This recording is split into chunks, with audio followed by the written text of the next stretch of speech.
shout him out anyway. Shout out to Jake Olszewski. Yeah. Let's talk Resident Evil, who I met. Yes. At the horror convention I did in Pennsylvania. What is going on, guys? Anthony here in the editing room, and I just wanted to say that this episode was in fact recorded before Sony won the bidding war for the new Resident Evil reboot, and the release date was confirmed for the movie for Zach Kreger's Resident Evil. So I just want to put this blurb in here because we did record this before the news broke on, I think it was Friday morning, that all that stuff came out. So this is recorded before then, so I just wanted to put this in here so we don't sound like a bunch of idiots on this episode. Anyway, let's get into the show.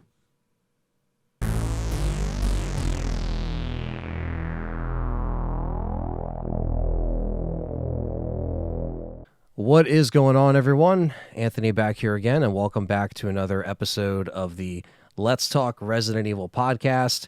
And this year, I kept making promises that, there was going to be the podcast coming back, full swing, especially, with just this upcoming Resident Evil stuff that we may be getting this year. And, there's going to be just a lot of stuff to go over in this show. And there's a lot of points that I think are worth bringing up as we kind of wait for this next wave of news to come through. And this is going to be a cool little next season kickoff of the podcast. This would be considered season 5 of the podcast. And doing this podcast since 2012. So it's been a long time, comrade, but we're here. And I'm not here alone, though. So I want to say and give a warm welcome back to John, coming back to the podcast. Welcome back, man. I'm here. Where the hell did you appear from? You just teleported, and you're at the table, and the mic's still plugged in, and everything. I've never left. Yeah. Well, what's up, man? Welcome back. It's good to have you here. We kind of kept this on the DL for a little while at this point, so we just kind of had a lot of plans for the podcast to kind of come back with, just kind of a new phase of it, I guess, because there was, last couple of years I was doing it either on my own or having guests on, which, I'm still going to get guests on and stuff like that. But we're back, man. So what's been up? Well, first off, I'm glad to be back. For those of you who have been around for a while, you might recognize me. You might not. You might recognize me if you go back to the archive and watch things like the Legacy series. Yes. But my name is John. If you haven't heard of me, I used to be on the channel with Anthony for 3 years. About 3 years. Consistently, yeah. I'm back. I went away for health reasons. Not mental health reasons, physical health reasons. Mm-hmm.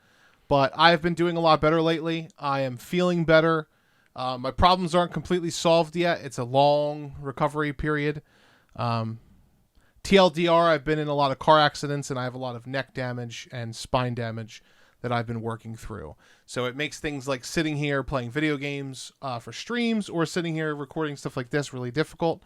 But I've pretty much been doing well enough to where I can sit here and do this now. Yeah. So I'm back. The plan is to have me on these shows moving forward as kind of the brand new season 5. Potentially even further beyond that. And I'm excited to be back because I've missed you. I've missed the wonderful audience that sometimes doesn't agree with everything I say. That's true. But they don't agree everything that I say either. Yeah, exactly. It is what it is. But it's fine. The beauty of the internet is the discussions and debates are my favorite thing about it.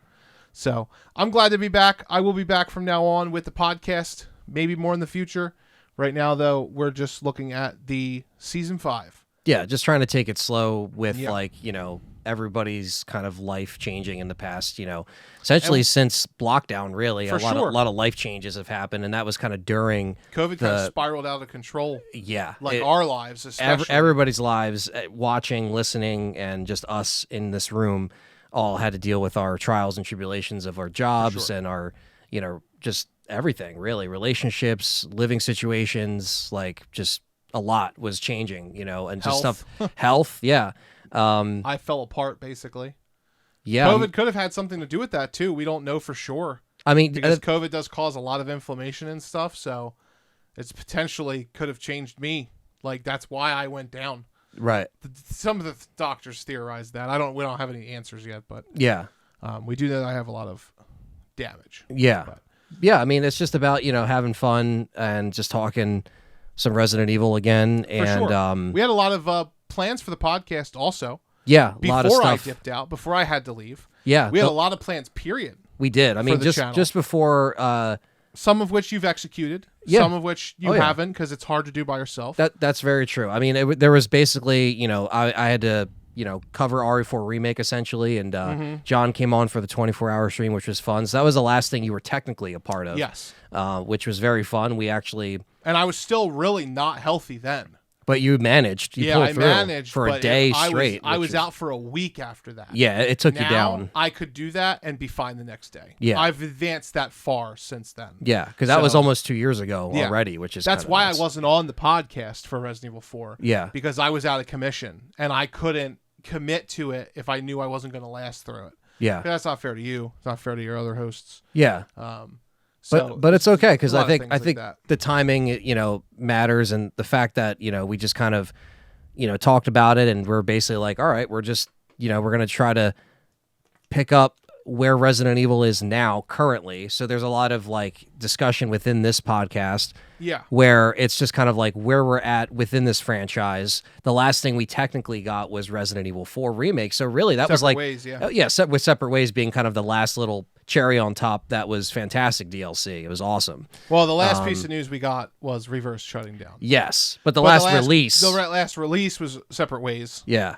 And technically, I guess we ended up getting like the Remake Trilogy digital bundle. Yes. But that I don't even remember news articles about that. That just showed up on the No website, one really talked about it. No, it just showed up on PlayStation and Xbox one day, and I was like, oh, I guess they're selling it as the Remake Trilogy. They literally call it that. Yeah, they call it the trilogy. Yeah. Yeah.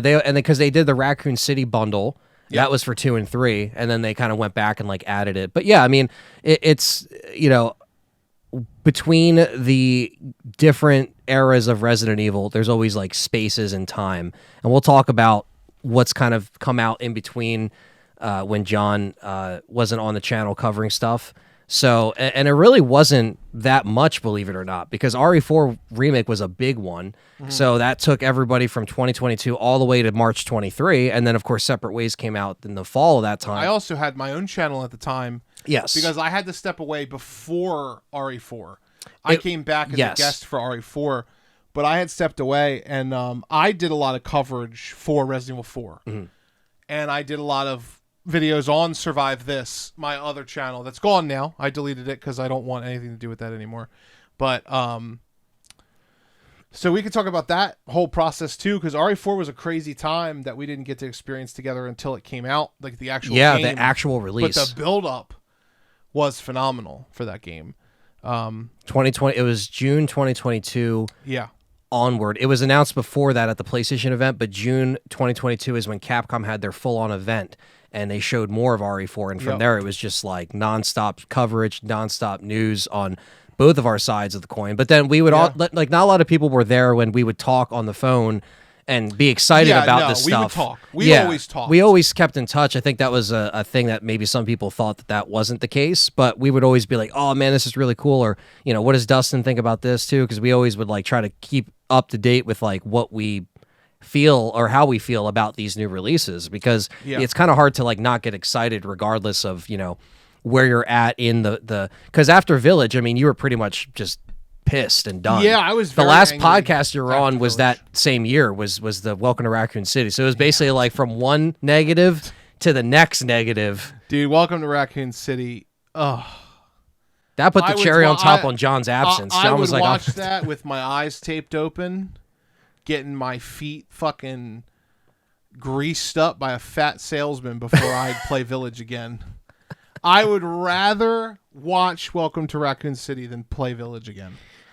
Wow. And I will play Village again because you gotta play them in order to talk about them, right? That's true. And just to kind of like, I have one trophy left for Platinum. That's not bad, but that's it. The Mercenaries fucking sucks. I already did that. The really? only trophy I have left, I think, is the speedrun trophy. Okay, so just it's the only one I didn't do. Yeah, it was the time trophy, I think. And I could do that like this. Like, that's not a problem for me. The game's not that long anyway, and you barely have any fighting because you take your weapons away. We're not going to get into that. Yeah, we are going to get into some rankings. Yes. We'll talk about that in a little bit. But yeah, man, I mean, it was definitely a crazy couple of years, and I think everybody was trying to just kind of figure out like where the hell everyone was going, right? Yeah, before we go into point number two here. I was just we got stuff written down for you guys. Yeah, who don't yeah. know. I want to clear up some confusion. And I did a lot of searching, looking at old comments and stuff like that. I replied to a few of them as myself. So there are a few people out there in this world right now who watch this channel who do know that I'm probably coming back. I didn't say I was coming back, but that why the hell would I be on there? So I do want to clear up some confusion because there is a lot of questions that were asked while I was gone. Me and Anthony are still best friends. There was no falling out. It was literally my health. Let's just get that out of the way. Yeah. Number two, the reason why I was removed from the channel and my stuff was hidden is because I wanted to avoid Anthony getting asked 100 billion times where I was. Yeah, and all the archive stuff was still there. It's all on the channel still. Yeah. It was just privated. Not even all of it, though, honestly, not all I of would it, say. yeah. It, like, literally... The Legacy series and stuff... Even mostly the stayed up. videos from that era and the news coverage was all there. It was just kind of hidden away a little bit. There was a time where I had you remove everything to private. Yes. There was a little piece of time, and I want to be transparent as to why I requested that. I think it's important for them to know, too. It was mostly because at that point in my life, with how bad my health was, the plan was for me to always come back. In my head. Maybe not yours after a couple years, but my plan was always to come back and be a part of the channel again. It wasn't looking good. Like, I didn't think I was ever going to even be sitting here right now doing this again. That's how bad my health had gotten.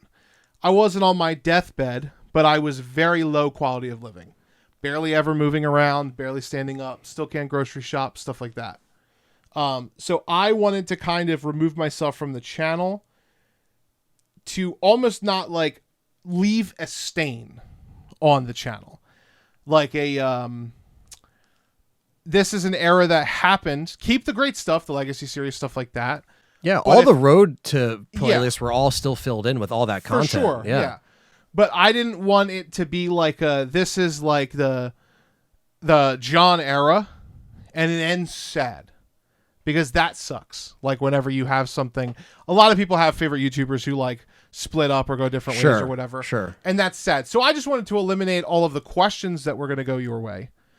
Because for some reason, even though we made like 3 videos explaining why I was leaving, no one's ever going to catch the full there was a ton of people thing. who were like, Anthony, where the fuck's John at? Like, where is he gone? There's also some people out there who were very happy that I was gone. They apparently thought that I took over your channel when I came here. Right. They also thought that I ran the show and you were just like a puppet. Yeah. I read all them comments. Oh, yeah. Oh, yeah. To all those I see people, I'm back. Fuck you. I'm not going anywhere. I do not run the show. It is an equal thing. And now it's even less than equal because I'm just here for the podcast right now. Right. We're trying to get me back up to speed. Maybe one day I'll be full-time and on streams again. But as of right now, that's what I wanted to clarify. I am just here for season 5 of the podcast. Most likely season 6, 7, 8, 9, whatever. Right, yeah. I'll probably be here for the podcast indefinitely. But it's good to be back, bitches. Yeah. Yeah. Or snitches. Or snitches. Or yeah, snitches. Either way. Just to clean up some air before we get into the Resident Evil and survival horror part of this introduction to season 5. Yeah. I just want everybody to know, me and Anthony are still tight. We still talk all the time. Yeah. Did we He's still see... bad at answering his text messages. Exactly. And phone nothing's really calls. changed. Nothing's changed. I still eat 5 pieces of pizza. Yeah. It's, did we see each other less because we weren't A making lot. content? Yeah. That's definitely the case, but we always try to keep in touch. And I saw everybody basically not at all. It wasn't just you. It was everybody. Right. I saw nobody. Me and you, there was an entire 365 days I didn't see him. Yeah. Yeah. And that was Just also text. due to, just texting, but that was I had car problems. You had car problems. I couldn't drive. Right.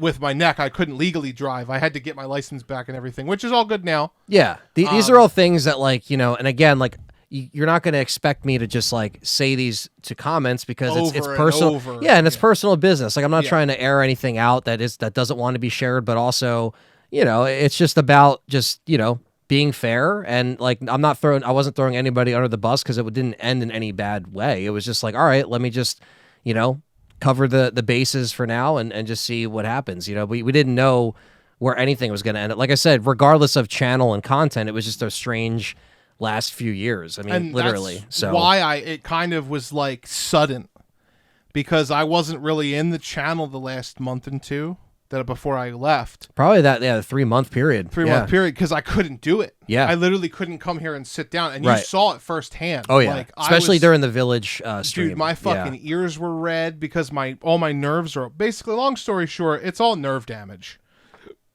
It sucks being tall. Don't let the women fool you. 6'4" is fucking sucks. Because everything is like, you have a lot of problems when you're taller. Statistically, you just have usually more issues. Taller than me is even worse. The taller you get, the worse it gets. Yeah. But I'm still lucky in some ways. I got good knees. I got, that's about all I have. Yeah. That's all I have left. That's all the luck I have left Yeah. is my knees are intact, but my neck and spine are destroyed. I have made a lot of progress though. And then, Yeah. Like I said, it's just stuff that stuff I don't can expect control. you to just go on and just explain. Even when you had your channel going on, I don't expect you to couldn't make keep another video. That's why I stopped doing YouTube. That's why I deleted my channel, so people would stop thinking like I was The comeback was going to happen, then it wasn't. I had to leave again, and I deleted it all. I got rid of all of it, and I just said I'm not coming back until I know I can sit here and do it. That's today. I can be here for the podcasts, and that's that. So sorry for the tangent. For anybody who doesn't know me, that's a lot of information you didn't probably need. But it gets you up to speed. Yeah, it with gets what's you up to going speed. on. And we won't touch on that anymore. I won't be answering questions about my health in the comments. I do have access to the comments, so you can leave comments for me on the podcast if you want. Right. I can answer them, obviously. Same thing goes for Anthony, because he's obviously the channel owner, so he's here. So thank you for all the well wishes that I probably will get, and thank you for all the good lucks for the season 5, because I'm here to stay. Yeah. I'm ready. Yeah, And to all the Resident Evil channels out there who aren't us, get your fucking guns ready. Get ready. Because I'm ready for all the smoke. No, I'm just kidding. No, but we're just excited because we have a lot of plans and ideas and discussions that we want to talk about, and that's going to only amplify as we get more Resident Evil stuff, because now we're kind of in a limbo period of just kind of waiting for that RE9 or next remake announcement. But yeah, so we have a lot of downtime to talk about other things while this other Resident Evil news officially comes out, because of course there's leaks, there's rumors and shit, but They're all fake. Yeah, we literally don't know anything besides the director of Resident Evil 9, which is the same director as RE7, so we can only hope that it's kind of skipping that, but without going too far ahead, I guess we should get into our first topic of this evening. Yeah, so I thought it would be a good idea to kind of cover how opinions of ours have changed since our initial impressions of the RE engine. We weren't together for 7. That Right. happened before I came along. You were Yes. with Richard at the time. Yes. We were together for all the rest, though. So, Yeah. 2 was the first time me and you were live together. Yep. That's crazy. Yeah, I'll never January forget that. 2019. We That weren't was even awesome. on camera. No. We were just voices. We were on Twitch and YouTube and super fucking tired. I Voices. remember you. I think we didn't even take naps. No.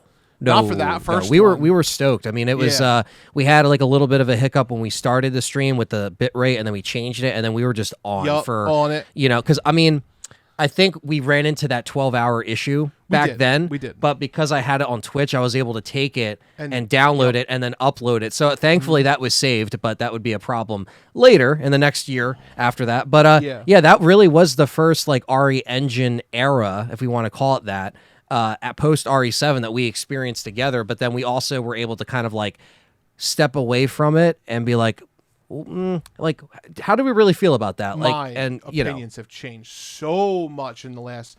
So I have still been playing Resident Evil, just because this I whole left. time, yeah, This whole time, I have probably beaten all of them again. I've done my own personal little legacy series, minus a few games. I didn't Yeah. replay like Gun Survivor 2 Code Veronica Fever Dream. Yeah, yeah. I didn't replay Gaiden. I didn't replay Dead Aim or Outbreak. No, I did Dead Aim. I didn't replay Outbreak 2. No Umbrella Corps in your future? I did play Umbrella Corps, but I barely played it. So I played most of them. I didn't play all of them. There was another Mercenaries 3D I didn't replay. I didn't play that either. But I played everything else, especially all the game modes. That's what I'm excited to talk about in the future. Not today, but the game modes. Yeah. Revelations has the best game modes. Rev Raid is a mode's good so one. much fun. Yeah. Super underrated. Super underrated and super fun with a friend. Yes. Super anger-inducing Oh, yeah. when you're 1 point away from perfect and then you get fucking decapped by a hunter is annoying as hell. But my opinions have changed so much. So I was curious. I know you and I were talking a little bit. We barely did any pre-work for this podcast. We were talking a little bit, and we actually found out that we both rank them equally. Yeah. We actually fell. At first, we were a little different, and then after talking about it with each other, we kind of fell in the same order of best to worst. So I think instead of going over each of our lists because it's the same, we should just go from what we think the least game is and kind of give our reasons why it's work our way up. Yeah. And work our way up to the best one. Okay. So why don't you start with how you feel after all this time in the DLC and everything, the community feedback, the comments. How do you feel about Resident Evil Village, which clocks in as our least favorite RE Engine game? Yes, it does. Still. Man, I tried to go back and play it recently, like probably 6 months ago. And, I think with Village specifically, there's just a lot that's kind of missing. It just feels kind of like empty a little bit, in my opinion. Yeah. And I think that just comes from just the lack of, house leaders being really impactful. I think it also has to do with the fact that I just didn't really care for Ethan's story and the Winter story that much, even though they tried to, stretch out that character. They made that explanation of like, all right, well, this wasn't Mia, and then this wasn't, Ethan wasn't human. He was molded since 7. They did that, and I just wasn't a fan of that. I wasn't a fan of how they handled Chris. I just thought the more action approach for the Village specifically was not the right move. I think keeping it more isolated horror like 7 would have been the move. And I just think that the connected lore between Miranda and Spencer is completely laughably bad. And they didn't do it in a clever way, and it just feels forced. A lot of Village feels forced. And I just think that out of all the RE Engine era games, this has the worst game modes. Mercenaries is horrible in that game compared to what it is in Resident Evil 4 Remake. And I just didn't really care for the DLC was like okay, but it was for a story that I didn't really care about. I didn't really care about Rose at that point. I didn't really need to see her go into this Megamycete kind of like, dreamlike thing and fight, she got closure with her dad. But like, it just didn't feel like, and again, it jumped in the future. So that was also really strange because now what are they going to do? Are they going to tell the story before Rose for RE9, which I would imagine they would before that DLC. So Chris has plot armor now because, he's still around with with his squad. So it's just, there's a lot of things that just rub me the wrong way writing wise in Village. The gameplay is snappy. The first person feels good. Everything feels like it was like the recipe was there, but then the house leaders were tacky. The section should have went on longer or they felt too short. It just didn't really feel balanced for me. So that's my thing on Village. That's why I think it's the lowest rated. It just didn't move me in the story, and I feel the less likely. It feels like I just have no motivation to go back and play that game. Yeah, I mean, I'll parrot most of what you just said and say ditto. I feel basically the same way. There's a few things I might say like I feel worse towards. Some things I might feel a little less hatred towards. But overall, Village can be summed up like this. Great art direction. Great gameplay when it's actually being played. Yeah. Terrible world building because nothing gets fleshed out. Everything happens so fast. We always harken on this and talk about it, so I'm just going to lay it flat for you. Big Mommy Milker's Lady D, a.k.a. Lady Gaga at the Super Bowl. Yeah, literally. Lady G. Lady G. Big Love Lady Gaga, G. by the way. She got all the marketing budget and then was gone in the first 2 hours. Completely gone. Yeah. Just like dead. When we streamed depending it- on how you played. Yeah. How long did it take us on stream? With chat, with popping off, with talking to each other. It literally had to have been 2.5 hours, 2.5, maybe. 3 maybe. Yeah, and we At thought the it. most it was 4. But we stretched that game to what, 16 hours? Oh yeah, easy. So that's a fourth of the game. Maybe that's what they intended, but the rest of them weren't a fourth of the game. House Beneviento, or whatever the fuck that place is called, that place sucked. That was not good. I understand when you look back what they were going for. This is a similar problem that I have with 7, which we'll get to in a little bit when that comes up on the list. Mm-hmm. But I don't like Village. Fundamentally, I feel like it was just not finished. It had potential. I still think that 7 and Village have monumental potential and such interesting things like the Megamycete, the whole symbiote thing. Yeah, the where mold design's is like good. Venom. Yeah. I think is amazing. The graphics are good. Everything about the graphics is good. Yeah. Village was a step up from 7 in terms of gunplay when you could use your guns, because Yes. they get taken away a lot or they're ineffective a lot. I think the most insulting thing about Village is it tries to be Resident Evil 4, but it fails in every single way. That's a good point. It's not even an interesting, Resident Evil 4. The reason why the Resident Evil 4 system works is because it's replayable as hell. Whether you're a fan of the original or a fan of the remake of 4, they both are super replayable. Village is not, because even when you upgrade your weapons and you have this big arsenal, you become this crazy, fucking Ethan gets a lightsaber. Yeah, literally. I love some things about Village, don't get me wrong. I'm always going to be honest. Some of the things are really crazily cool, and I love the Village design. In terms of level layout, most of it's great. The enemy design, way better than 7, right?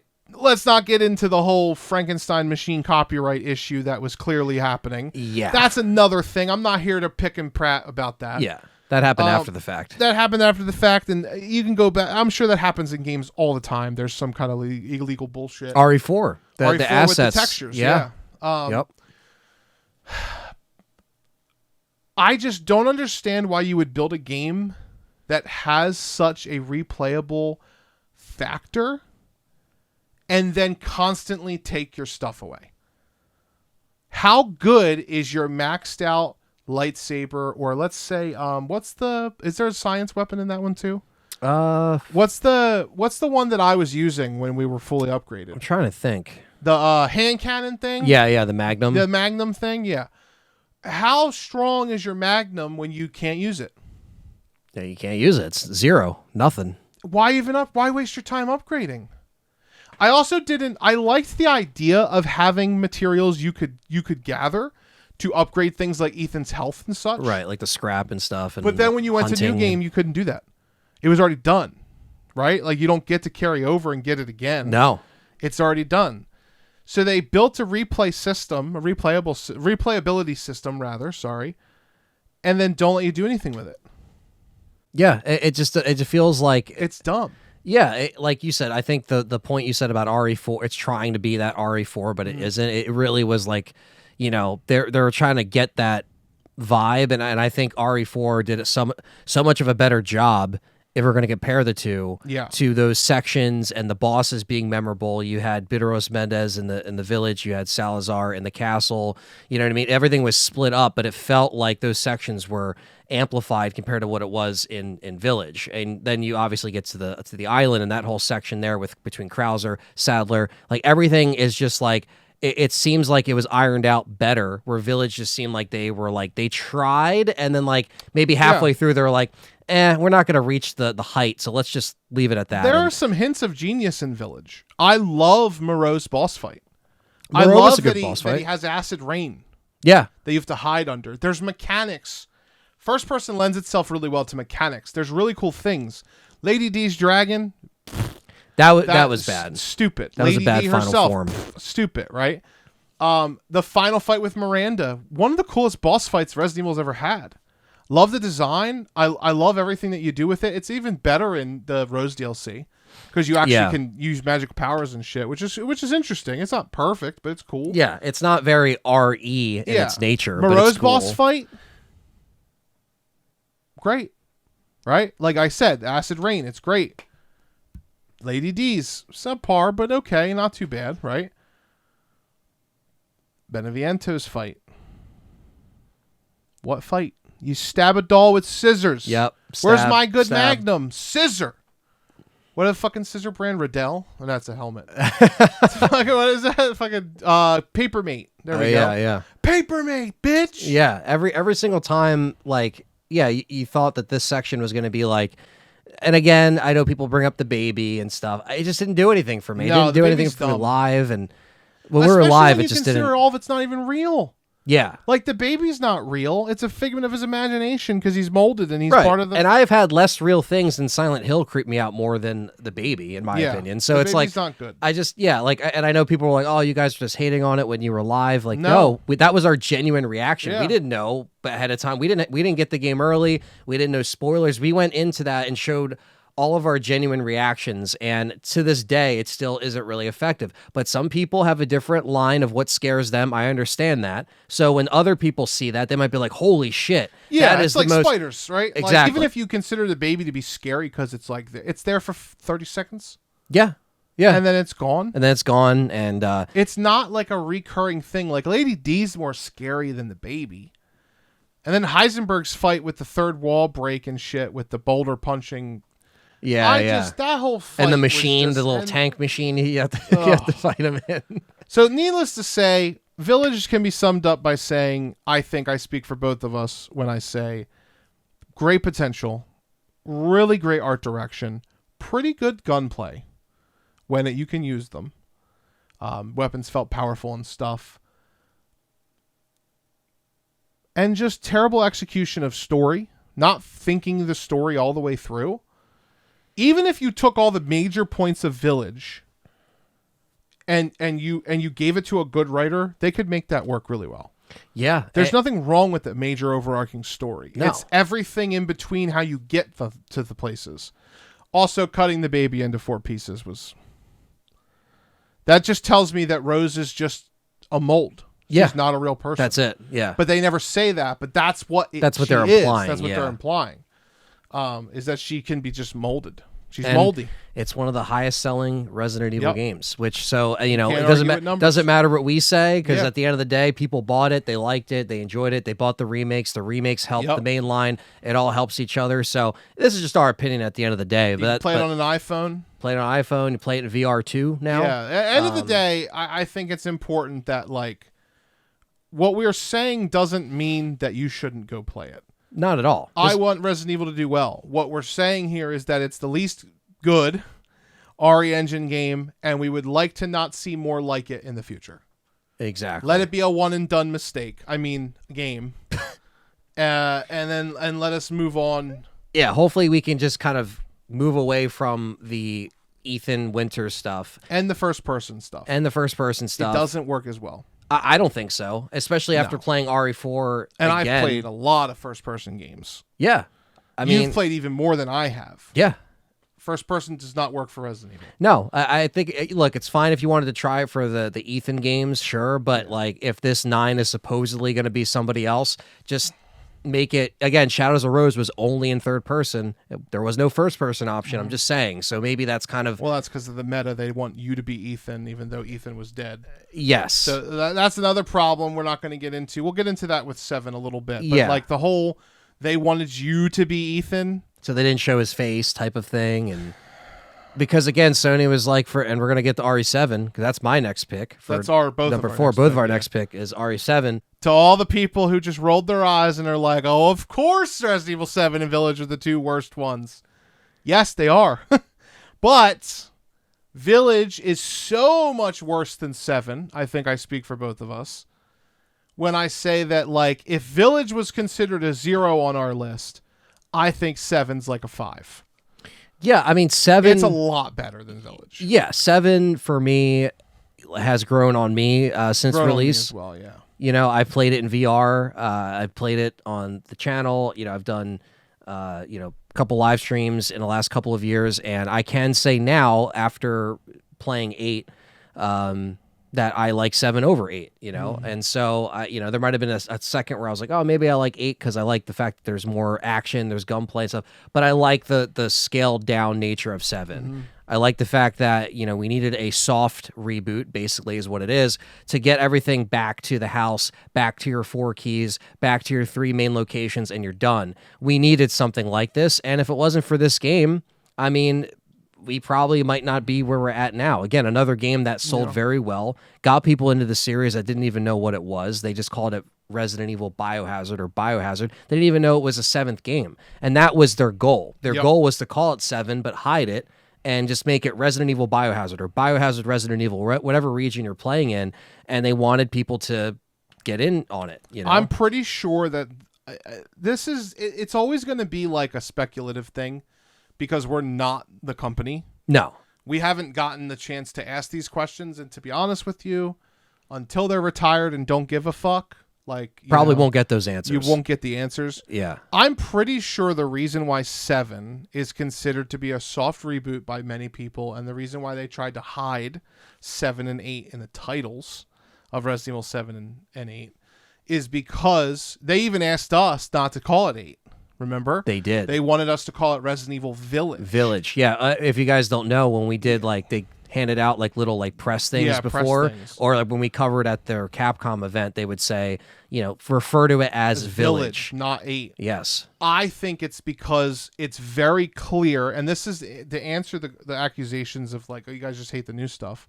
No, because you'll notice between 7 and Village, there were 2 more games in the RE engine that are higher than this one. They didn't want the original audience. They wanted a new audience. They were designed for VR. They were designed for the scare cam audience. Absolutely. And it was working. 7, I have a deeper appreciation for 7 now than I did when I first played it, because I have very heavy against it when I first played it. I don't think 7 is a bad video game at all. I think it is a great video game. I do think that it's not my Resident Evil, and it doesn't live up to my expectations as a Resident Evil game, but it does have the core spirit of Resident Evil mechanically, gameplay-wise. Not story-wise, but gameplay-wise. The only thing that Village does better than 7 is enemy design. Absolutely. Yeah, the molded were very forgettable in my opinion. I like Village's aesthetic more because I like gothic horror. Sure, a lot of people do. But I can't compare them and be like, oh, 7's better or worse because it's a fucking broken down farm on a bayou.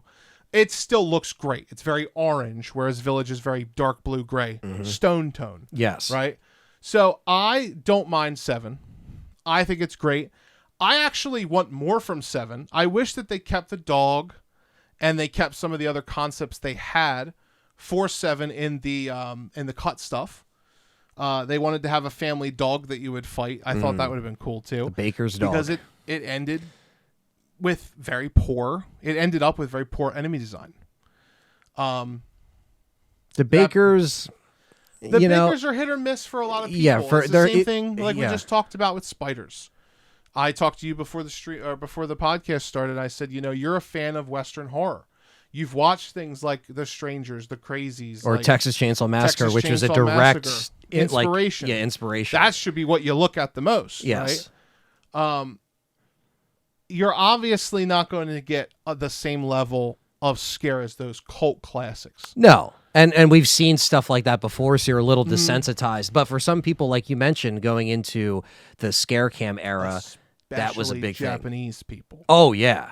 The bakers are very creepy for non-American audiences. Oh, yeah.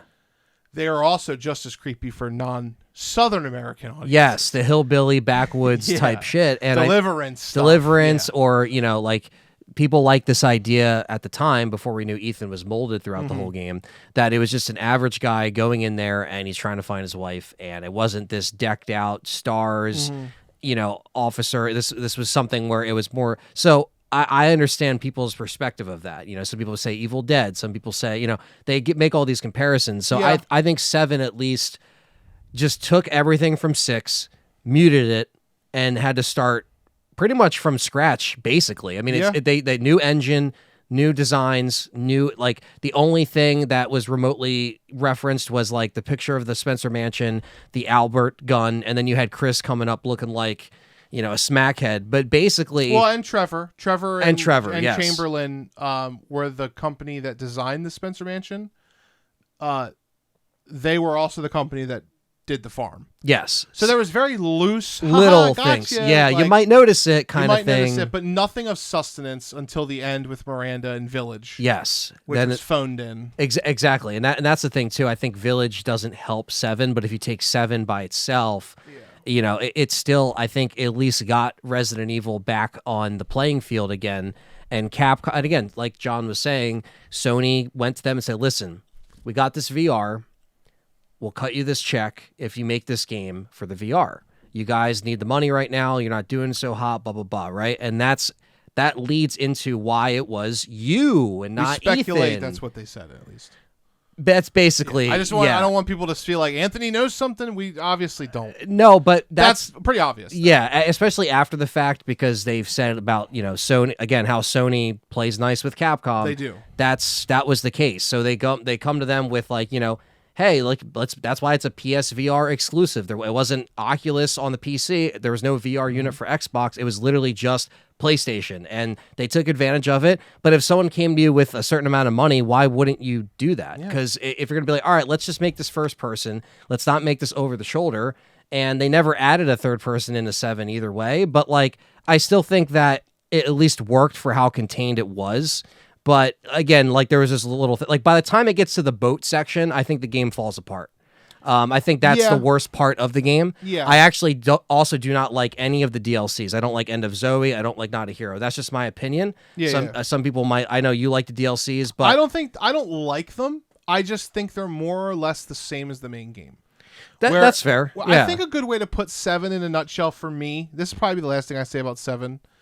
Until we get to our eventual podcast where we deep dive into kind of all go the more games into individually. it. Yeah. I would say 7 feels like, and this might credit to the soft reboot idea. Resident Evil 7 feels like the first game in a franchise. But the problem is the franchise has been around at that point for like 21 years. So you shouldn't feel like a first game. Yeah. That's my issue with it. Yeah. Like, RE4 doesn't feel like the first game in a franchise. RE6 doesn't feel like a first game in a franchise. Code Veronica doesn't feel like that. RE1 does. RE2 and 3 do not. Yeah. 7 feels like a company made their first game. It was great. It's an A-tier game, to be honest. Like, it is a great game. It does is. everything it sets out to do. I like it a lot more now than I did when I covered it initially. It just runs into the same problem of, why are we doing this? Why are we on a detour? We don't need to be. Lick your wounds. You know that 6 was a step too far. You guys got out of control. 5, I would even argue, was starting to get out of control. It started to get a little crazy. Yeah. 5 is still a great game, It was but still great, better than 6. Right? Yeah. I would objectively say I like 6 more, or subjectively say I like 6 more, but I'd still rank 5 above it in terms of being a video game. Sure. You still took it a little too far, story-wise. Like, come on. We don't need to completely eliminate the past, especially when at this point they kind of already probably knew that they were doing remakes. All that Resident Evil 2 did when it came out was show you that 7 was inferior. The gameplay loop was inferior. It was just not as good. Yeah, because the We Do It thing was before 7 even got announced, and then we were just waiting, and then... We Do It was 2015. Yeah. Yeah. And then, RE7 came out, 2016? Yeah, 17. Was it 17? It was, yep, January 24th. 24th. Okay. Yes. Yeah, so January. So it literally all the demo and everything was 2016. Yes, that's why I'm getting it confused. It went right up to 2017. Which was great marketing, by the way. They definitely took inspiration from PT. Yeah. They definitely took, that whole, like, let's keep the demo and the dummy finger and let's create this hype around it, which I thought was great marketing. And as a Resident Evil fan playing those demos, I went back and watched your videos, everything. You can't lie and say we weren't interested. Oh, yeah. Because it was a very interesting concept. Yeah. It's just once you got it and you got the final product and you learned that the story didn't really mean anything, it kind of was disappointing. Yeah, it kind of watered it down overall for fans like us who've been there from the beginning. Anybody else, like what John was saying, like you're going into it as your first Resident Evil game. Yeah. You're not going to pay attention to all that. You're going to be like, oh, this game's great. It's scary. It does this, and that. But for the people like us, we're kind of looking for. Yep. And then once 7 was successful, they were like, okay, how can we tie this in with this original story? Because we have the remakes going on. We don't want to complete. So then you saw 8 bring in Chris. And then so 7, again, it set the tone right. But like you said, going into the remake era was when it would actually, I think, in my opinion, officially divide fans on people either just like the remakes, or they just like the mainline, or they like everything in between. Yep. It's like you're either kind of in those 3 categories. It's not even split by 2. I feel like it's split by like 3, and then you have people that don't even play anything new at all, and that's the 4th category of just like, I don't like the originals, fuck it. And that's, again, wherever you stand is fine. But yeah, RE7 those people have very, very, very. And this is no disrespect because everybody's entitled to like what they like. But to be one of those Resident Evil fans who only likes the originals and only plays the originals, it's a sad thing for me because what that essentially means is that the franchise that you love is dead. You're never going to get anything that you want again. Because they're not going to. There was a certain cutoff point for them where they considered it. It's dead to me. I'm only playing the past. What would you consider to be the originals? The first trilogy, maybe. What do you ignore? Survivor? Because that's right around. A lot of fans stopped at 4 or OG 4. OG 4 is a good stopping point, if for that first era. That's a lot of fans that I've seen have that point. Say like anything after 05, I'm done. Yeah. So they didn't even make it past the 10-year mark. They're at 9 years, and then they're like, that's it, and it's like. There is a lot of good stuff after that, but we can't force anybody to try it. When you learn about the history of Resident Evil and you know that Shinji wanted to remake 2 and 3 on the GameCube, but there was other plans. Like, a lot of people don't throw 0 in with No, remake, they don't. But it really is a remake. It's just not considered that because it didn't come out first on N64. That story and everything was done. Oh, yeah. The remake is the game we have. Like, when you consider remakes, you have to consider 0 in the conversation when you're talking about like that era. The era. So like RE remake and 0 are like a couple. You have 1, 2, 3, Code Veronica, Survivor, and then you have remake and 0 and 4. Those are like, is that where people stop? Probably. Yeah, maybe that's where I stopped originally because I didn't have friends to play 5 with, and I was like, "Why am I going to play a co-op game with an AI?" And let's be honest, Cheva's AI was really bad. Yeah, well, I called it CPU then because I was little. Yeah. Well, I did the same thing because of wrestling games, they would always call them CPUs and stuff. But yeah, like. RE5 with the AI was pretty rough, and I know in that era you were more into your PC gaming for sure. You weren't really more on MMOs. Yeah, but I'd still play the old games on. Repeat. And I think after 6 they were at just a crossroads, and they're like, listen, like we lost even like our regulars now. Some people we lost our regulars, so how can we just get it back? And at least with this RE Engine era, it was off to a good start because it sold well. 7 is still up there with Village on one of the highest selling RE games. So again, like everything we're saying, it's even like 6 sold incredibly well. 6 sold well. It sold really well. We're after elitists. The fact. We're the hardcore of the hardcore fans. So you also, as a listener, you're probably more in the hardcore section than the casual section. Just because you're watching a YouTube channel for Resident Evil. Or you might have gotten into this during this era we're talking about. During the era, yeah. So RE6 is like, you got to understand that they considered it still to be a success, but they actually, Capcom has the brain to understand what's a commercial success and what's a like brand success. And RE6 was definitely a brand failure. Yeah. People were very unhappy. Yes, and shortly after, and that's why I mentioned the whole like VR situation. They were going through financial struggles. They were. That is on paper. You could look it up. It was that 2012, 2013, 2014, 15 era. Street Fighter V was a flop. That did horrible. Yeah, Street probably Fighter because 5. Street Fighter V flopped, and 6 was so expensive. They put a lot of money They put into a marketing. ton of money into 6. So it was probably considered a commercial failure still. Yeah, because you figure people don't, and same thing with movies, people don't realize how much money they put in for marketing. This is hundreds of millions of dollars on top of the millions they already put into the game. It's just the same thing, and they got to make that back. And even the DLC for 6, which was like multiplayer, like that wasn't going to save it anyway. They didn't have like a gold edition to your 6. They didn't have these extra stories. It was already bloated as fuck with those 4 campaigns. And I know people like 6 now. It's a game that has come back around, and a lot of people like it. I do. John likes it. I don't like hate it. It's not the worst. Even back on my old shows when I was talking to Richard about it, it was like I didn't hate it even in 2012, but I saw the quality drop for sure. Definitely. In They my tried opinion, to do too much. Too much. The biggest issue with 6 is it's like you asked for a pizza, they sent you 10. Yes. But you still got to eat it all. You got to eat it. Yeah, you got to That's consume the problem. this. If 6 was a little bit more dialed in, the game would have been fine. Yeah. Oh, yeah. I am not a fan of the whole like jumping on the floor and rolling around and shit. The Tic Tacs. Yeah, I don't need that shit. And the no UI upgrades, just skill points. the That skill was points horrible. Is bad. The UI is bad. I'm a story gamer, so I like 6's story a lot. I like Jake. I like Sherry. Graphics are great. Acting is graphics great. still look Cutscenes, great. so good. Like, they did a good job with a lot of aspects of 6. They did a good job. They just forgot that it was a video game and made the gameplay not as fun as a 4. Yeah. They just didn't. Yeah. They would later hit the perfect gameplay formula. They just weren't there yet. They just weren't there yet. Yeah. When the spoiler alert, the perfect gameplay formula is Resident Evil 4 Remake. 100%. Every Resident Evil from here on out should have that gameplay. Absolutely. Yeah. I don't care if it's Joe Schmo and you're kicking people with like James from fucking Silent Hill 2.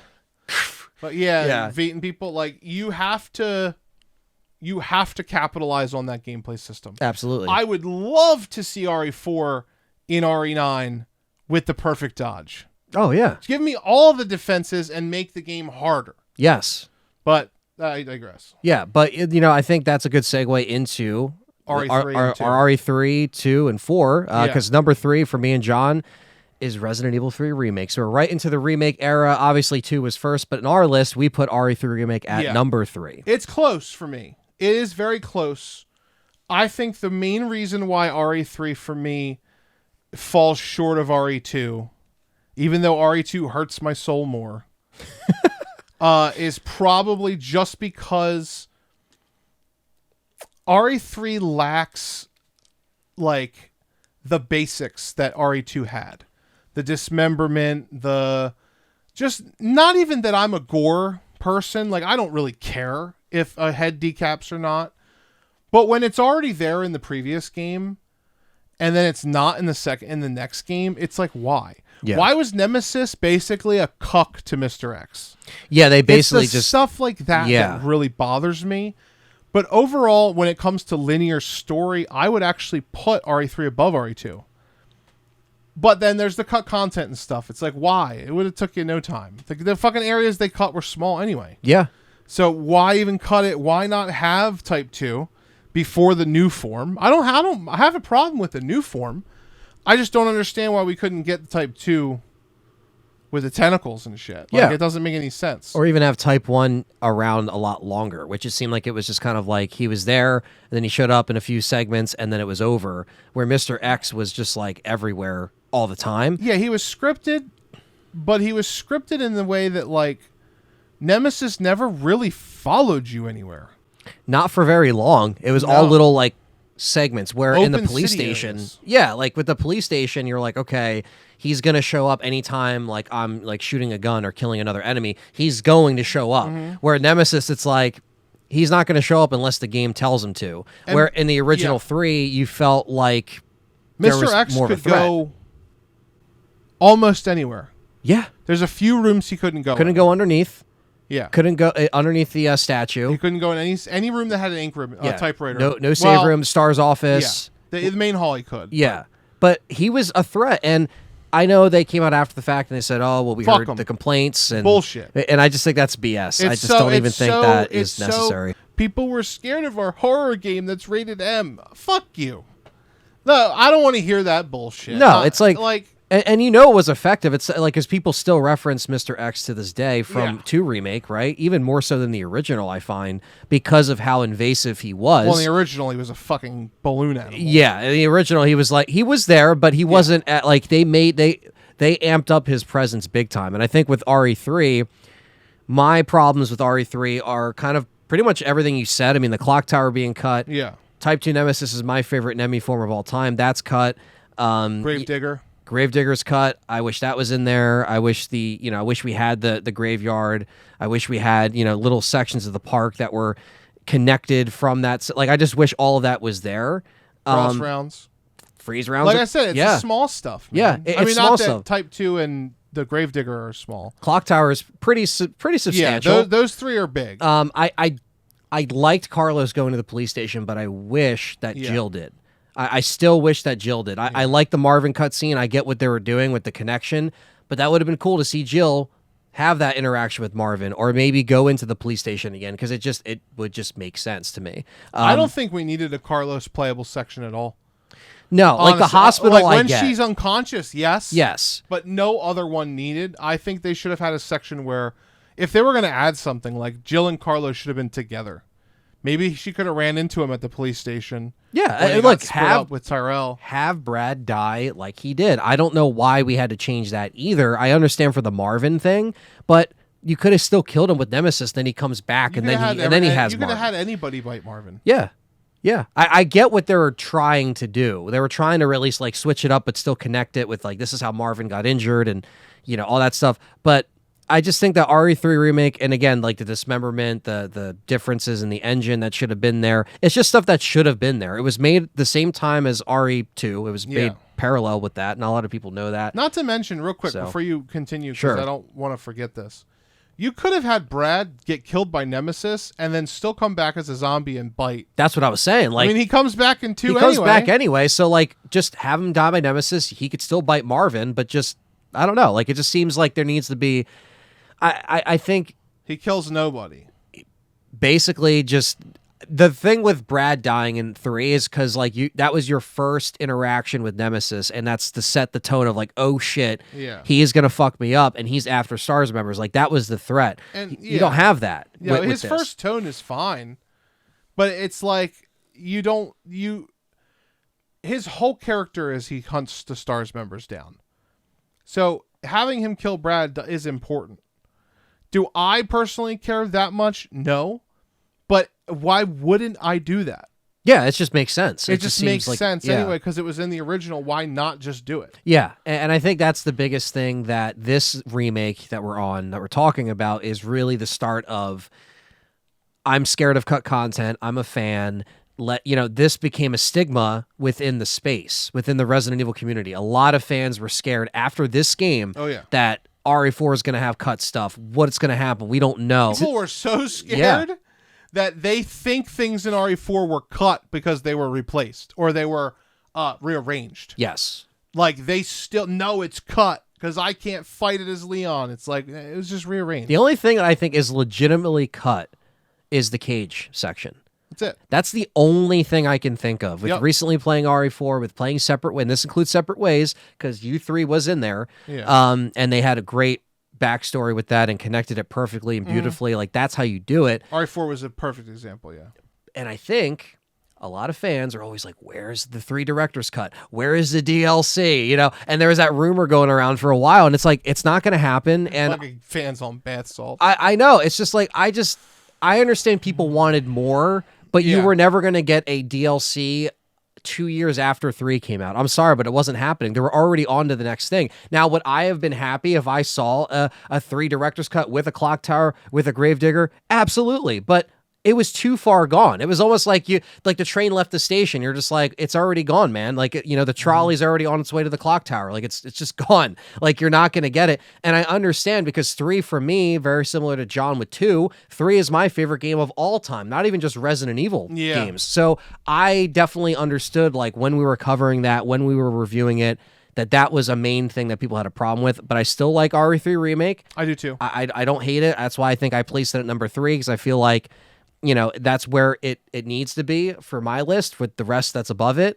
And most of you guys know where we're heading with this list, but I don't know. I mean, that's how I feel in RE3 Remake. I don't know if you have anything else you wanted to add as far as like the post reception of it. I mean, if anything, I just think that like almost 5 years on now after we covered it, yeah, I wish they added more into it. I wish there was, you know, a little bit strength, like higher strengths in there that could have benefited from those sections or that Type 2 Nemesis being in there. But I like what they did with the Nest 2. I like what they did with the Final Form of Nemesis. I like Jill in the game. I think Nicole Tompkins, I know a lot of people are, you know, saying, oh, her performance is too, you know, harsh. She wasn't as sweet. She wasn't, but I'm like, Jill gets down to business, man, when she has to. I don't ever understand that fucking, like, Jill is not That's a been a sweet huge person. argument, man. A lot of But people she's do not not a like sweet her. person. No, I mean, She smacks the shit out of Carlos. in the OG3, she does. Yeah, she slaps the shit out of him. Yeah. She slaps his nose right off his Because fucking face. she's like, we got to get it together. We can't be sitting And here she's giving yelling up. at everybody. Yeah. She's literally the whole game. She's yelling at everybody. Yeah, she's like, we can't give up here. Like, we have, like, am I the only one that's trying to escape here? Yeah. Like, so, like, I don't know. I think some people just, maybe they didn't like the design because it looked like Mila Jovovich. Maybe no, they it's didn't because they're small ass. Never mind. Yeah, we just. I'm not going to get into it. There are a lot of really. This is across all games, not just this, but women are allowed to use curse words too, guys. That's it. That's all I'm going to say. Yeah, no, and it's her escape story. And I'm sorry, but like she's going to be the dominant one in this story. And again, you see her. We're gonna get a 1 remake eventually, so we hope, but it's gonna connect to that. Granted, I will admit, if you don't live in America, it is probably a lot less common for the amount of profanity that Claire and Jill were using in the game. But they're Americans, and that's exactly how Claire and Jill would probably be talking. Yeah. To a psychopath murderer. Yes. Chief Irons. Yep. To Nikolai, dickhead Nikolai. Yep. To fucking Dario Russo and the fucking and think about it, like and just Claire, leave me alone. Leave me alone. Yeah. Claire was also very young and not experienced in that kind of work. Where at least Jill and Chris, and even Leon was kind of trained for those things. So sometimes you have these characters reacting to these scenarios. Realistically, you couldn't get that back in the day. In the original games, they were silent, just shooting. And, oh my God, it's terrifying. You get the reactions in the cutscenes, but to have real-time reactions, that's realistic. You're not just going to have, like, silent characters in 2025 while you're playing a game. That's just not how they're going to react. That wouldn't make any sense. And the remakes are supposed to be reimagined to be more of a realistic take. So there is heavier language used. There is more realistic language that you would see in a situation like that used.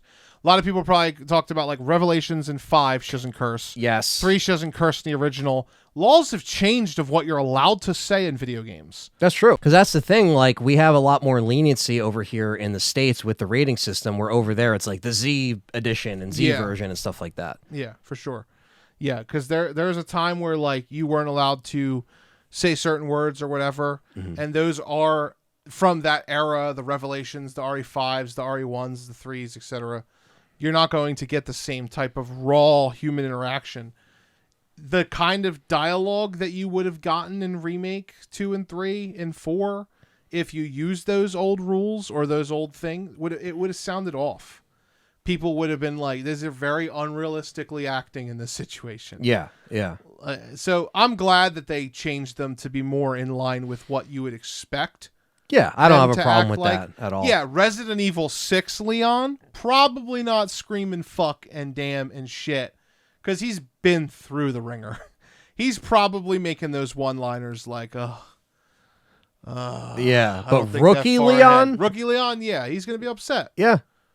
He's not. He's going to be a little bit bewildered. He's going to be upset. You're not trained for that situation when you're in, going into the Force. Like, you're trained for other I'm just situations. warning you now, if there is a remake of 1 or 0, Rebecca's probably going to be cursing.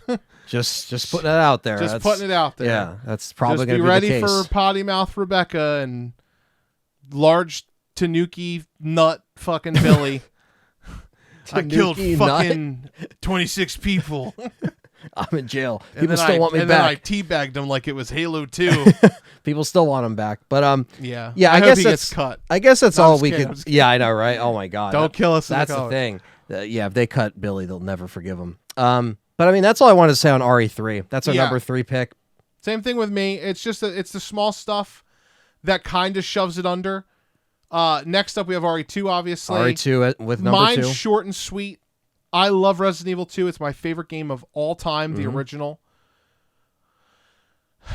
I really hate the B scenarios in 2 Remake, and I really hate that Claire and Leon don't interact a lot like they do in the originals. In the original B and A scenarios, I mean. So that is my biggest gripe with RE2, because that's like, if you pretend that the second scenario doesn't exist and you just play Leon A and Claire A, it's a better game than RE3. Where it seems like the second scenarios were an afterthought because Not even an afterthought. They Right. were like they were a pre-nut clarity.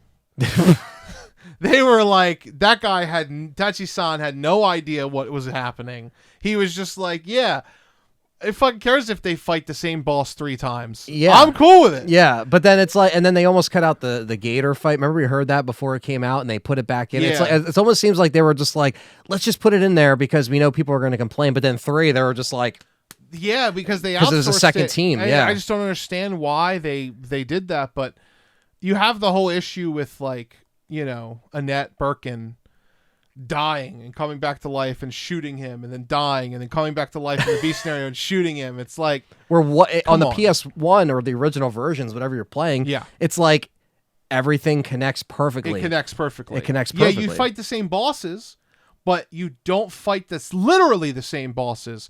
You either fight them as Leon or Claire. Yes. In both A, B, B, A. You don't fight literally A and B scenario. This part and this part of the story is the same boss, same boss. It's just really, it's just stupid. It's an oversight. Yeah. They obviously clocked it in at the last minute. Yeah, and we noticed this kind of after the fact when we replayed RE2 Remake over and over again, but I think that's what prevents it from being like a 10 out of 10 for me, but it's a really good remake. It is. I mean, we really enjoyed it when If it you're came just out. playing A, Leon Claire, or no matter which one you play first, whichever one you play first, it's peak horror. You're not going to find much better than that. It brought it, over the shoulder, third person, whatever you want to call it. It gave it that perspective. We didn't know how it was going to work at first, being OG fans. Same thing with RE3. How is it going to work with Nemi? But then RE2 kind of showed us, okay, this is how the stalker enemy can work with Mr. X. But even Baker's a better stalker than Nemesis Yeah, in RE3 Remake, honestly. unfortunately. Honestly. Yeah. Because they let him follow you. Yeah, I wish that wasn't the case, but unfortunately, Baker and Mr. X got more stalking time than Nemesis, and that's just the facts. But I agree, literally the same point that you made is my problem, is I just wish that they had, the connected scenarios. And but like, I like what they added with the orphanage. Some people don't. I like that. I love it. Yeah, they didn't cut anything major out, and I think that's why it puts... Just the moth. the moth, there's no crows. Which is, I mean, like... The spiders aren't there. I That's know there's super stuff stupid. I know there's stuff that's cut because, again, like, Super stupid is in it not being there, by the way. Not that people who think that it should be there is stupid. yeah, it's things Because that I agree there should be no cuts. easily could just be in there. So yeah, so I want to I want to stand corrected. There were I know there wasn't zero cut, but it wasn't as, for me, maybe because RE3 is my favorite, but it wasn't as substantial as what I saw in, it just didn't, the scenario system stops it from being my number 1 ranking, but I would say that I still enjoyed it. I played it a bunch when it got the next gen or current gen upgrade, whatever you want to call it now. It almost feels like because the B scenario was not made properly, that's why those enemies got cut. Because in the original B scenario, you see a lot more of them in the B scenario. You do. Not crows, they're mostly in the A, but you see a lot more spiders in B. The moth's only in B pretty much. The liquor B was also cut in the remake. They only had one form of liquor. A lot of people aren't letting that one go. Cowards. They're cowards. That would have been killer to see liquor B. I'm sorry. I think they only cut that because it was going to be too difficult. But even that's a fucking. And like pussy you answer. said, we'll never know, We'll never really. Like you said, even when they're long gone, retired, they sometimes No. don't like to talk about the past that much. There wasn't a lot of even- these I don't even Japanese think- developers, but I think maybe there was beta lickers in the artwork. I don't know. Like the behind the scenes. I don't know. Maybe I remember there was like some stupid licker Yeah. or zombie in a wheelchair. I mean, who knows? You know what I mean? It's like they always have these cut ideas. They always cut stuff, and we know Capcom is infamous for that. But, for what the reasons are, we may never know. We can always sit here and speculate. But, yeah, RE2 Remake, man, that was really, that was our first stream, 24 hours. But I remember that fondly. But then I also really remember the years after that where I was away from it for a while. Then I went back and replayed it and just really, really just enjoyed it more and more, but still kind of recognizing, okay, Yeah, this that's could the have been problem with perfect. 2. It's not that what's there is not good, except for the B scenario. It's that it almost feels like they were running a marathon of greatness, and then we're just like, I'm tired now, Yeah. and then just put the Good fucking- enough. Yeah. They're like, good enough, and then they stopped. If they ran the full marathon, Claire and Leon interacted, A/B scenarios were actually really A/B. Yeah. And there was just slightly more enemy variety Between the two. between the two, it would probably be my favorite game of all time.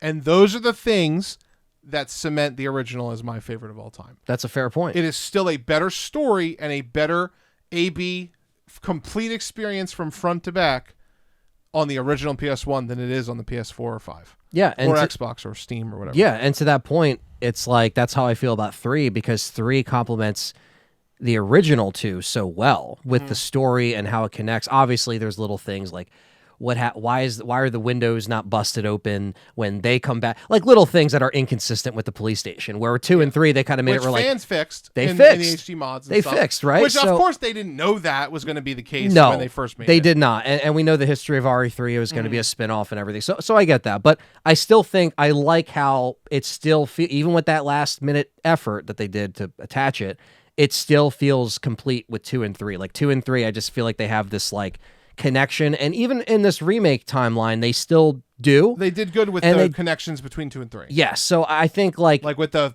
C4 explosion. oh yeah, in the police C4 station and with stuff. the bathroom, yeah, and You know can still see the smoking building from where Nemesis and Jill fight Oh, yeah. in RE2 Remake in front of Kendo's shop. If you turn around, you can see the fire. yeah, yep. Well, you and- can't see the fire. You see the smoke. Yeah, and obviously the Marvin getting bit and stuff like that. So it really they tried, but there were certain things where, like John was saying, they're just like, we don't really care. We're about done. that. Yeah, we're good here.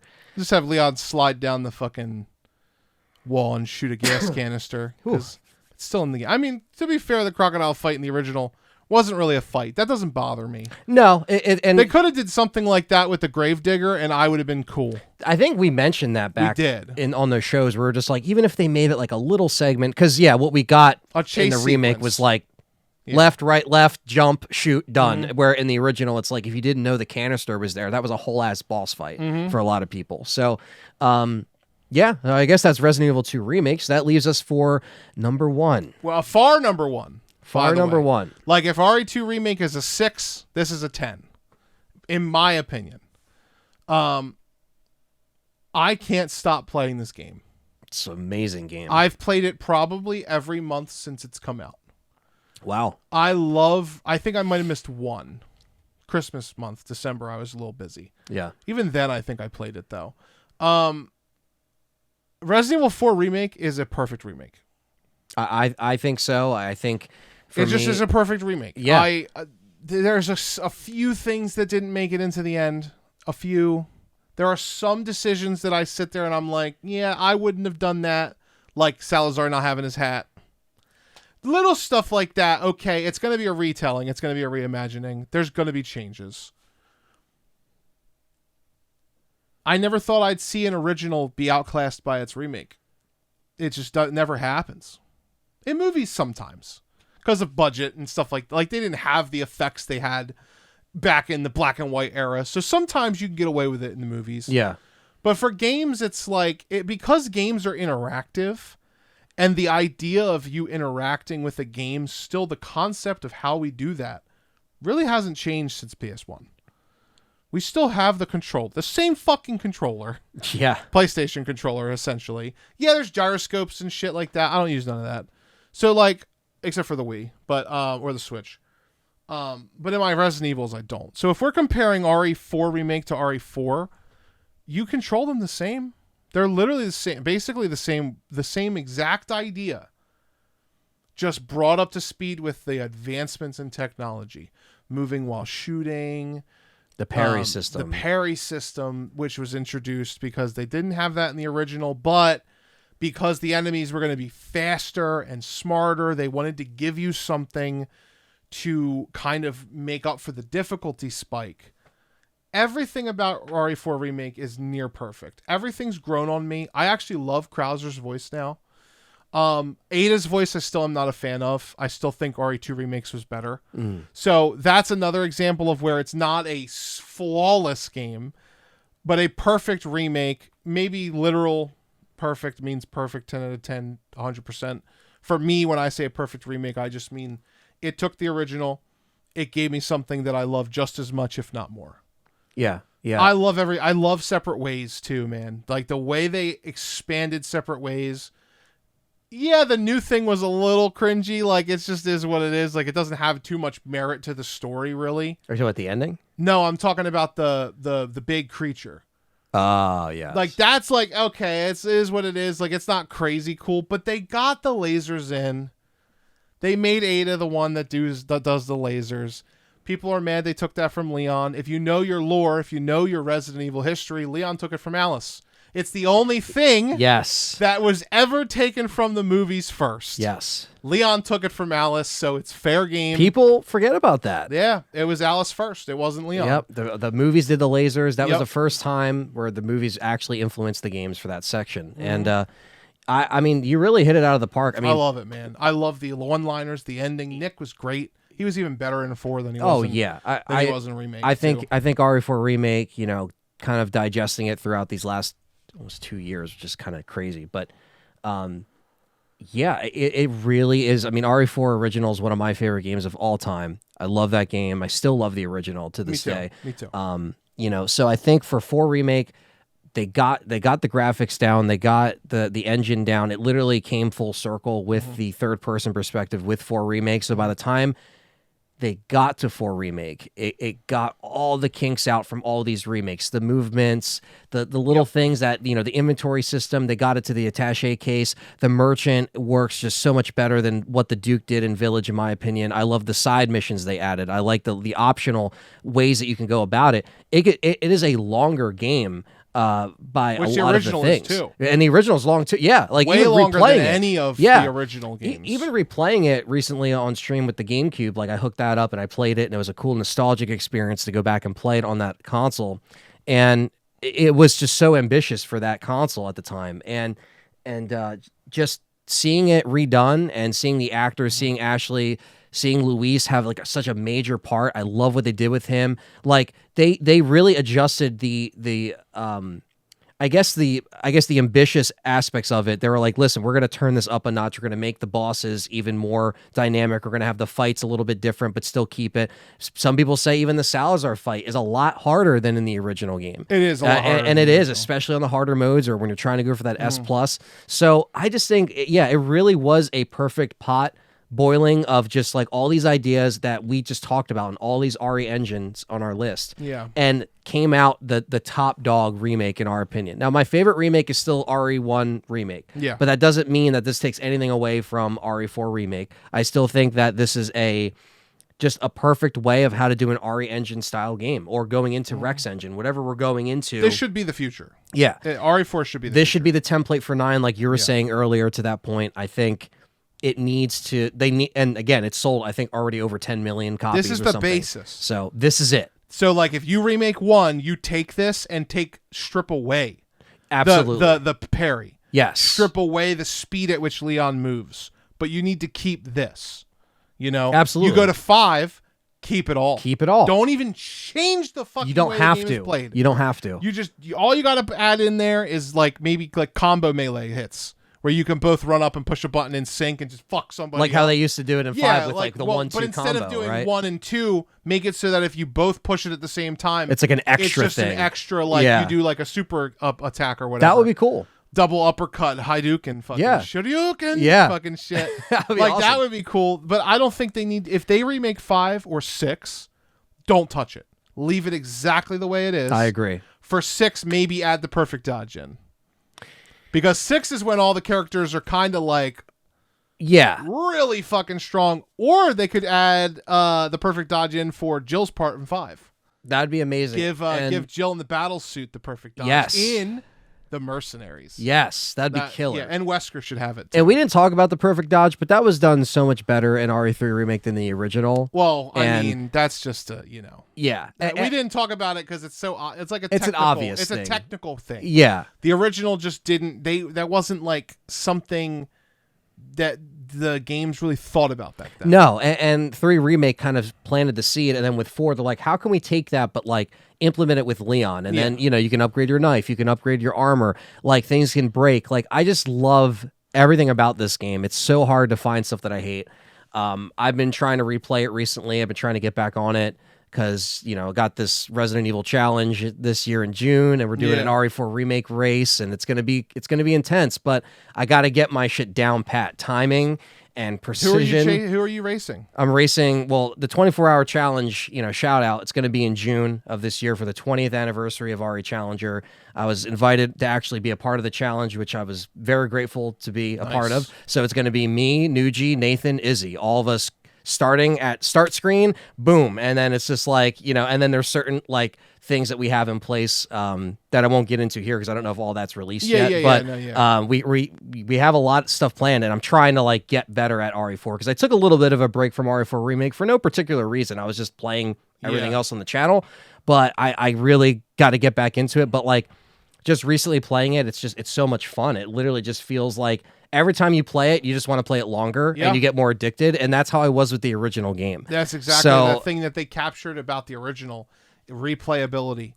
Like you said, every other game walked so that RE4 Remake could run. Seriously. They could really fix a lot of problems with the series if they remake 5 and change the ending. And that's what a lot of fans are waiting for, right? And Will they change that ending? If they do 6 again, are they going to completely change that story? I don't think That's 6, I don't think it's worth it. You don't even think they're going to make it there? RE5 Remake, RE6, the new one. Just completely get rid of 6 and rewrite your story. Yeah. I mean, the new 6, like new Super Mario Brothers, new 6. Just change that horrible logo, Capcom. I don't know what the hell they were thinking with 6. No, double down. Get also another giraffe on the back. We need 2 giraffe dicks going into that logo. Yeah, man. I'm very like. There's not even a giraffe in 6. That's why it doesn't make any sense. But it's terrible just, logo. Yeah, it's not good. But yeah, I think with 4 Remake being where it's at, I think that's a great template as to what they do next. And I don't know if there's going to be, co-op in 5. I don't know, but I think there should be co-op in 0. There should, and in 1 remake.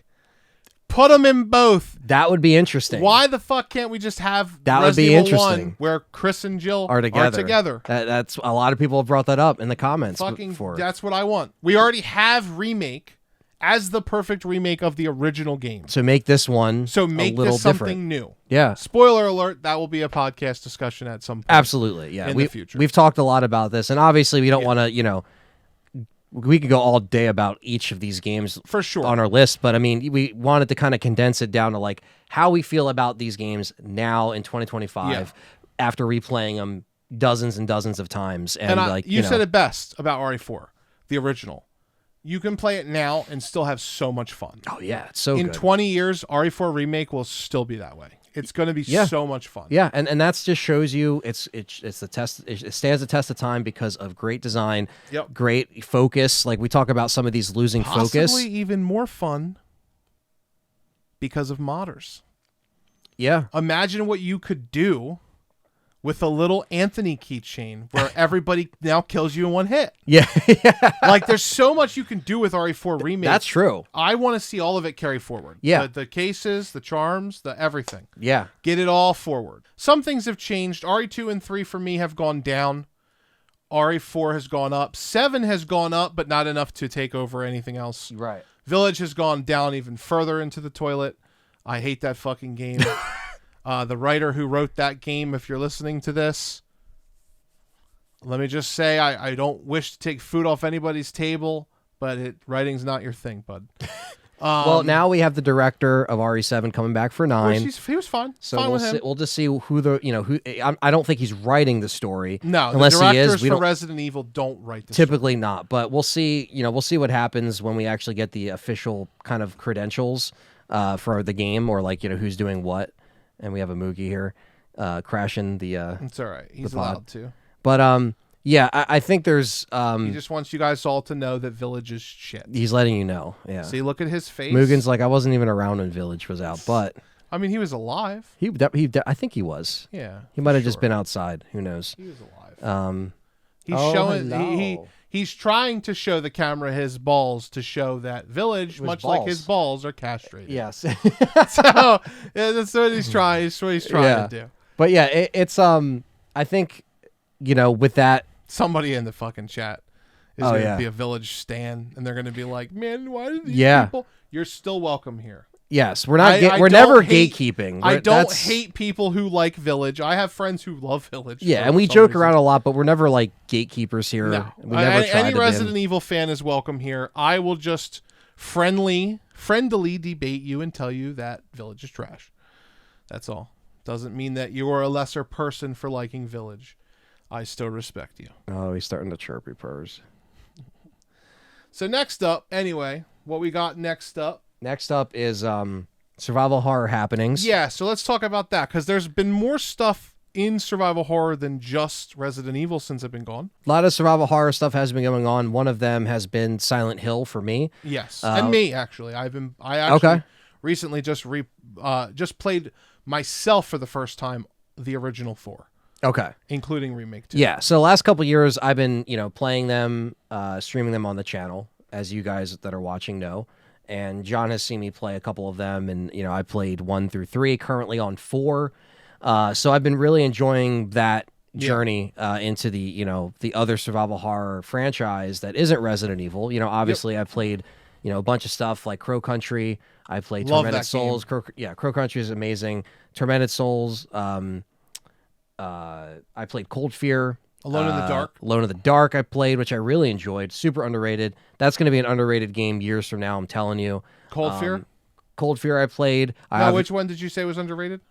Alone in the Dark remake. Because it didn't do well, and the team got laid off, but I think that's a game that people will pick up for like $10 or $15 and be like, this is actually a really good game, because I really enjoyed it. I didn't play it. I enjoyed that, man. I want to, though. It's on my list. I played Callisto, which I enjoyed. A lot of people shit on that game. I like Dead Space remake. That is one of the very rare instances that me and Anthony strongly disagree with each other. Callisto for you is probably what, like a B tier game? Yeah, I would probably give it an 8 out of 10. 8 out of 10. Yeah, especially after the fixes, and I haven't played the DLC that wrapped up the story. Neither have I. I haven't played the DLC either. I heard the DLC is good. Yeah. But yeah, for me that game's like going through the fucking vent out of 10. Okay. Like I'm done. I will revisit that game because I heard that they got a lot of fixes with like frame rate and shit. Yeah. So I'm interested in that, but like I think you should reconsider checking it out. But also, I understand it's not for everybody. There's people that it doesn't even hold a candle to Dead Space. I don't think so. I mean, Dead Space had a bigger impact. Space is so good. Yeah, it's like it's like comparing it to RE4. Yeah, it's not gonna. It's tough, but I like Callisto. I streamed that. I reviewed it and stuff. But Silent Hill 2 remake. That's one thing I wanted to bring up because that's the most recent Silent Hill release that we played. That was like brand new. Yeah. Obviously, it's based on 2 original, but as far as the game as a whole, it really did feel like a new entry, and it was a longer remake. They actually didn't cut anything out. They changed. If anything, they added a bunch. They did. Some people would argue too much. I would say there is a good balance there. I think there are some sections that might have went on a little long, but Yeah. like once you start playing it and you know where to go, it doesn't seem as long. But there's more endings this time. There's a lot more to bite off in this game. I've only beat it twice, but man, that was my game of the year last year. Was Silent Hill 2 remake. I can say that for sure. Now I haven't played everything. I don't play all the genres that all you guys out there, or even that John plays. Yeah. But I can say just from my experiences, that was my game of the year. Crow Country was actually close. It was an indie game, so people would be like, Anthony, what the fuck? But as far as like Silent Hill, that was it for me, man. Silent Hill 2 remake was a solid game for me. And as far as recent survival horror happenings, that was one that really surprised me. And, you know, I was giving it praise. I was doing coverage on the channel, and a lot of fans did not like my positive coverage. And this is Silent Hill fans. The regulars in the community always know that they always approach my stuff with an open mind. But I was getting a lot of Silent Hill fans that were just really hating on me. Yeah, I was every day, and it sucked. And I didn't let it affect me because I've been doing this for 15 years. I'm not going to let comments, seep into my skin like that. But I was just being honest, and I said, listen, we're going to have to play the game, and that's going to be the factor. Played the game twice over, did the review. I liked it. Silent Hill fans have a lot of pride and a chip on their shoulder. I find they are the perfect fan base to describe to somebody as the people who take what you say about the games, like they project their identity on the games and they take it very personally. To all of the Silent Hill fans out there who have trouble dealing with like criticism or about like, there's a lot of Silent Hill dick riding as well. Like, oh, Silent Hill's better than Resident Evil, et cetera, et cetera. Resident Evil has single titles that have outsold the entire franchise. Oh, yeah. Resident Evil is better than Silent Hill. It's an objective fact. You just can't argue with that. I'm not here to start a war, by the way. I love Silent Hill. We both do. Dustin loves both Dustin Silent Hill and loves Silent Ari Hill as equally. well. Yeah, he's probably one of the bigger fans between me and For John. sure, definitely. He is like... I have friends who are very big into Silent Hill as well, other than Dustin. Sure. I loved the Silent Hill 2 remake. The biggest problem with the Silent Hill 2 remake for me is that I can understand from some point of view why some people don't like certain scenes that have changed. Okay. Or certain acting that has changed. As somebody who has now played all of the Silent Hill games, except for a few, but all of the original 4, including the Silent Hill 2 remake, I would say that I still think 1 and 3 are the best games. 1 is my favorite. Silent Hill 2 was my least favorite. Silent Hill 2 remake made me appreciate Silent Hill 2 so much that it is now my second favorite. I love Silent Hill 2 remake. I think it's great. Is it perfect? No. Is it even close to being as good as RE4 remake? No. But what they did was very faithful. You could tell that the people who made the game really loves the original. Very much so. I think so. It's kind of like RE2 for me, where I understand the complaints.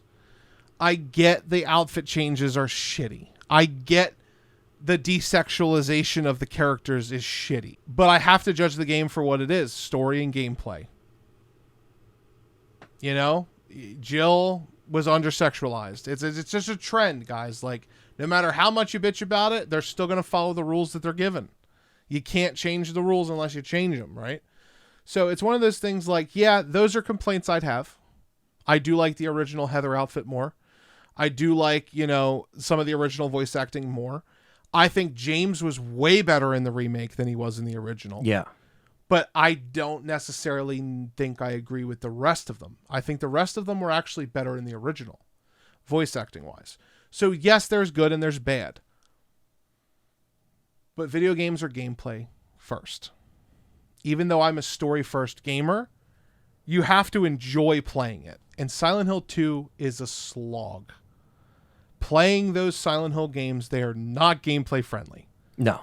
You're going to be checking your map every second. None of them are unless you gameplay know exactly where you're going to the T. Yeah. It is a slower burn of a game. I love what they did. I love how you pull the map out and it's like you're holding a map and he draws on it as you go. Yes. Instead of going to a loading screen, it's very snappy. There's a lot of decisions I really like. I think Silent Hill 2 Remake was really good. Yeah. It was my runner-up game of the year. My game of the year was Final Fantasy Rebirth. That's Final fair. Fantasy 7. That's fair. Yeah. But that's because me and my girlfriend have a really close relationship, and she has a really close relationship with that game. So when we play Final Fantasy 7 together, it's like we're really... Yes. That's when me and her meet in gaming, because otherwise our tastes are so different. So I have more of a sentimental value with that, and I also love Final Fantasy. So 7 was my game of the year. Silent Hill 2 was a close runner-up. And then after that, things like Crow Country. All those were great. Yeah. Tormented Souls was great. I can't wait for the second one. Yeah. And I mentioned Tormented Souls, but You did, yeah. That wasn't last year. It wasn't last year, But we played it recently in between when I haven't been here. Exactly. That's kind of what this segment of the show Yeah. is kind of about. Just like different things I played on the channel, different stuff John's played. I or did the same play stuff we Daymare played. 1998. Not Sandcastle, but the first one. Okay, I played that's another one I played. I played 94, the last one that came out. Sandcastle. I played that one. It was just okay. 1998 is a bad game. That's what everybody said. They said, do not play it. It's It even runs broken on PC. so It's bad. broken. It runs so bad, but I didn't finish it, but I will finish it because Paul Haddad is in it. So I will respect my boy. Yeah. And finish the original voice of Leon for anybody who doesn't know. Yeah, that was the That last was the game last he thing was he in. did. So credited I wise. will honor him and play it. Do not buy Daymare unless it's $1.99. Yeah, I played it. It runs very poorly. If I was them, I would highly consider trying to patch that shit. Big time. They need to go back and fix it. I know that they're indie. I understand that it's not easy. It's they not did feasible. better than I could. Right. But if you really respect the genre, you need to go fix your fucking game. But also, if you're going to continue it, if you're Yeah, if doing you're like gonna have Daymare 98, sequels, like, 94, why would you not go back and fix it? Because people were telling me, like Anthony, even on PC, because they're like, oh, the console version is hard. But like, well, maybe on PC, they're like, no, It's on worse. PC, it's worse. I was like, what the hell happened? Like, even after the fact, if you had that much success to make a sequel or a prequel, whatever you want to call it, why not just Yeah, I don't put understand. out a remaster or put out something that makes it a little bit more acceptable? But yeah, I forgot about that. I did play Daymare 94. That was another one I played in the last few keep up. years. I've Yeah. been watching your streams, Yeah. most of them. Yeah, I didn't know you played it though. Did you play I played it? I only played the first You only one. played 98. Okay, 94.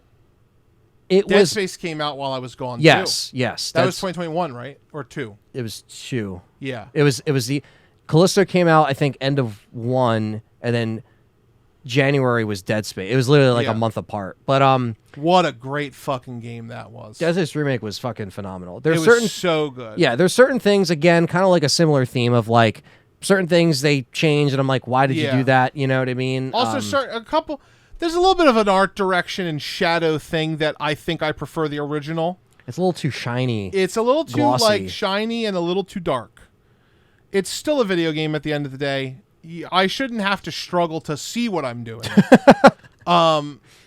But the remakes for RE stuff are from the same thing, so I look past it. And it's I a think- one and done now. One and done. Because EA was like, nope, we're not doing 2, and the Yep. sales, and same thing with Callisto, that closed down. So it's like, unfortunately, you're never going to hit it out of the park for these companies to see a financial gain. Silent Hill 2 Remake to this day has only sold 2 million copies. For sure. But recently, It did they- overtake. it got a lot of good reception, and Blooper Team recently Yeah. and Konami signed another deal to do another game. Yeah. We don't know what it is yet. That's but still the best-selling Silent Hill game of all time and that's insane.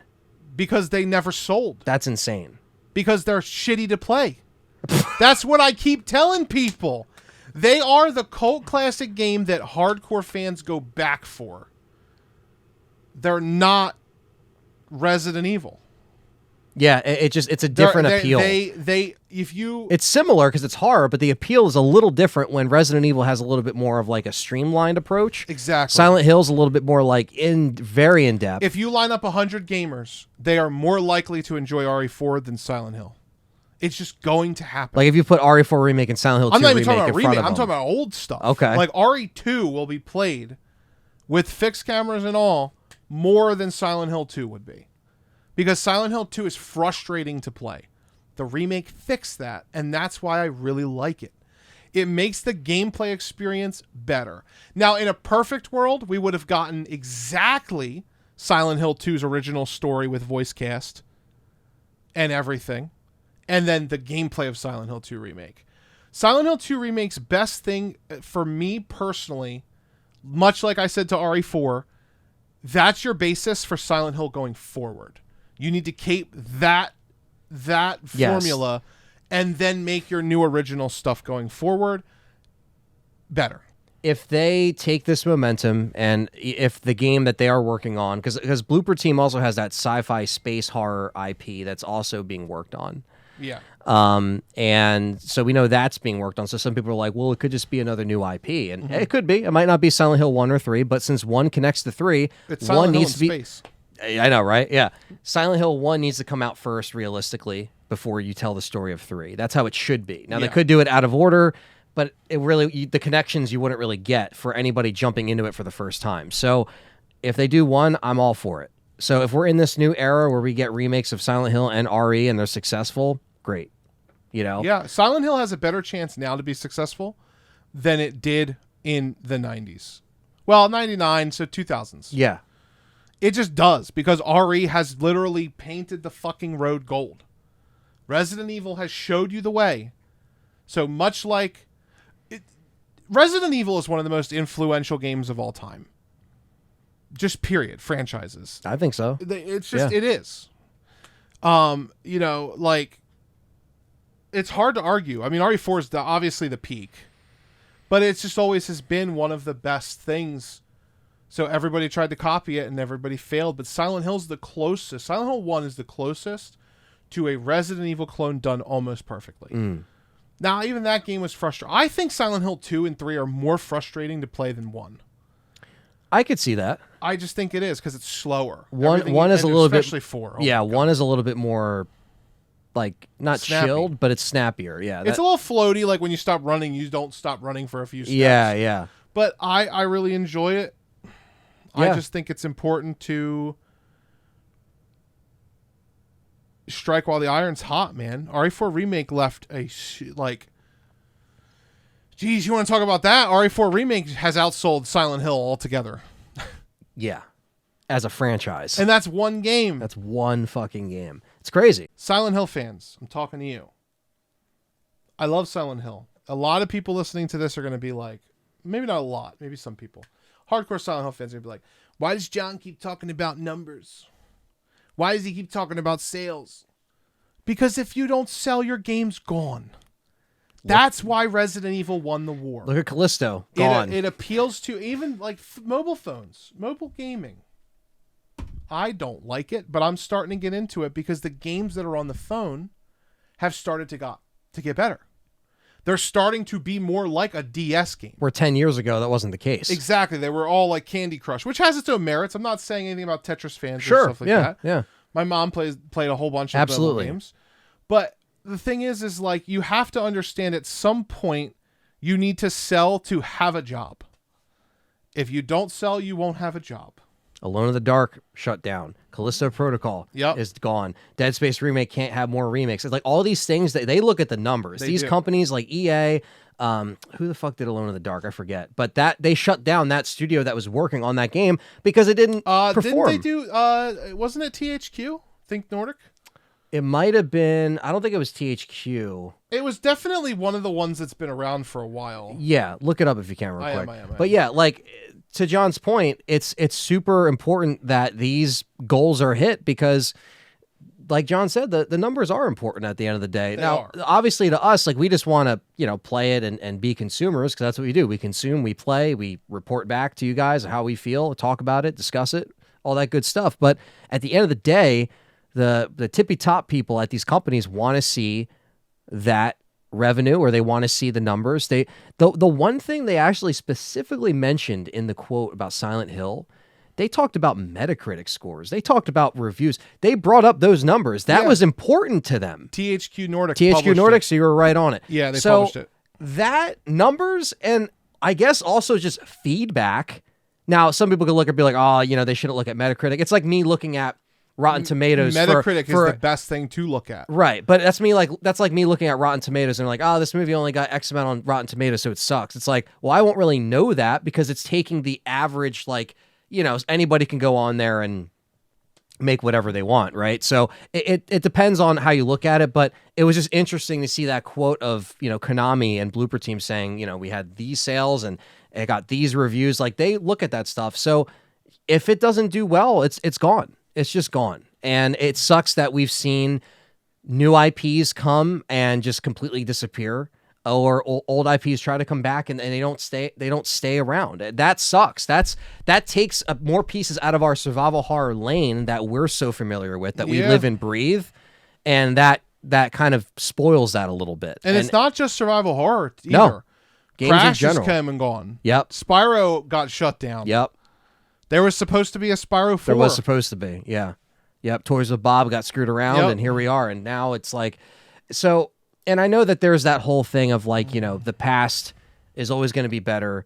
Like I saw this video where it kind of talked about that, where it's like, the nostalgia high can only last so long. Sometimes you get a remaster, you play it for 10 minutes and you're like, this isn't the same as when I was a kid, right? Then there's remakes like that we've been talking about this whole show that, in my opinion, don't do that to me, to where I'm like, I don't want to play this. It's so new, it's so rebuilt from the ground up. So I understand that the essence is still there. The essence is still there. So I understand the argument of like sometimes the essence is gone, or it might not.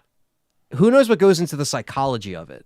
Where it might not hit on the same wavelength. So, like, you might not buy Dead Space Remake. Why? Well, if it's a 1-for-1, I'm just going to play the original. Some people think that way. Mm-hmm. Some people are like, you know what? I'm buying it day one because I don't give a fuck. I'm a Dead Space fan. Yep. But then you have other people that are like, Dead Space, I played that like 12 years ago. I really don't want to play it right now. I just don't feel like it. So there's all kinds of things that go into it. There's a lot. There's a lot. There's some people who can only afford to buy one game a month. That too. Or a year. Yeah. There are some people who do not even have the time to play more than a couple games a year. Because when you're younger, you have less responsibilities. Yeah. You don't have bills. You don't have girlfriends. You don't have anything that's You're more impressionable, too. You're more impressionable. And you could be immersed so much more. Because you have no stress other than going to school. Nothing on your shoulders. So you tend to remember things more fondly. The nostalgic factor is definitely a real thing. The second thing that happens is that whenever a medium or franchise gets big enough to where the people who don't understand it with money come in and get involved, like Madden or any other Call of Duty, right? You end up running into this huge problem of having your games just basically become shells of their Kenneths. Shells of their former shells of the former selves. So with Capcom holding on to Resident Evil, even if Shinji leaves, there's not some big wallet deciding the stuff, right? There's a director who's going to be there. They hold on. Japanese companies are very good at doing this. Yes. What's the problem with Silent Hill? Well, Konami likes to hire all these non-Japanese people to make their games. And it got lost in the sauce. And they all get lost in the sauce over time. That's why Metal Gear has fallen. That's why, which they have a remake on the way. We'll see how it does. We'll see how it does. I'm excited for it. Silent Hill fell. All their Castlevania went away for forever. Yeah, basically. A lot of their IPs. Although the Castlevania did have a really good run on the DS as well. But there's a lot of stuff that you just go through this problem of, I want a new game. Resident Evil's doing great. What can we revive, guys, that might do good? Well, Alone in the Dark is technically the forefather. Then the Clock Tower, and then this, and then that, and then it all comes out and it sucks. Because it's just a bunch of people paying people who might care, who don't care.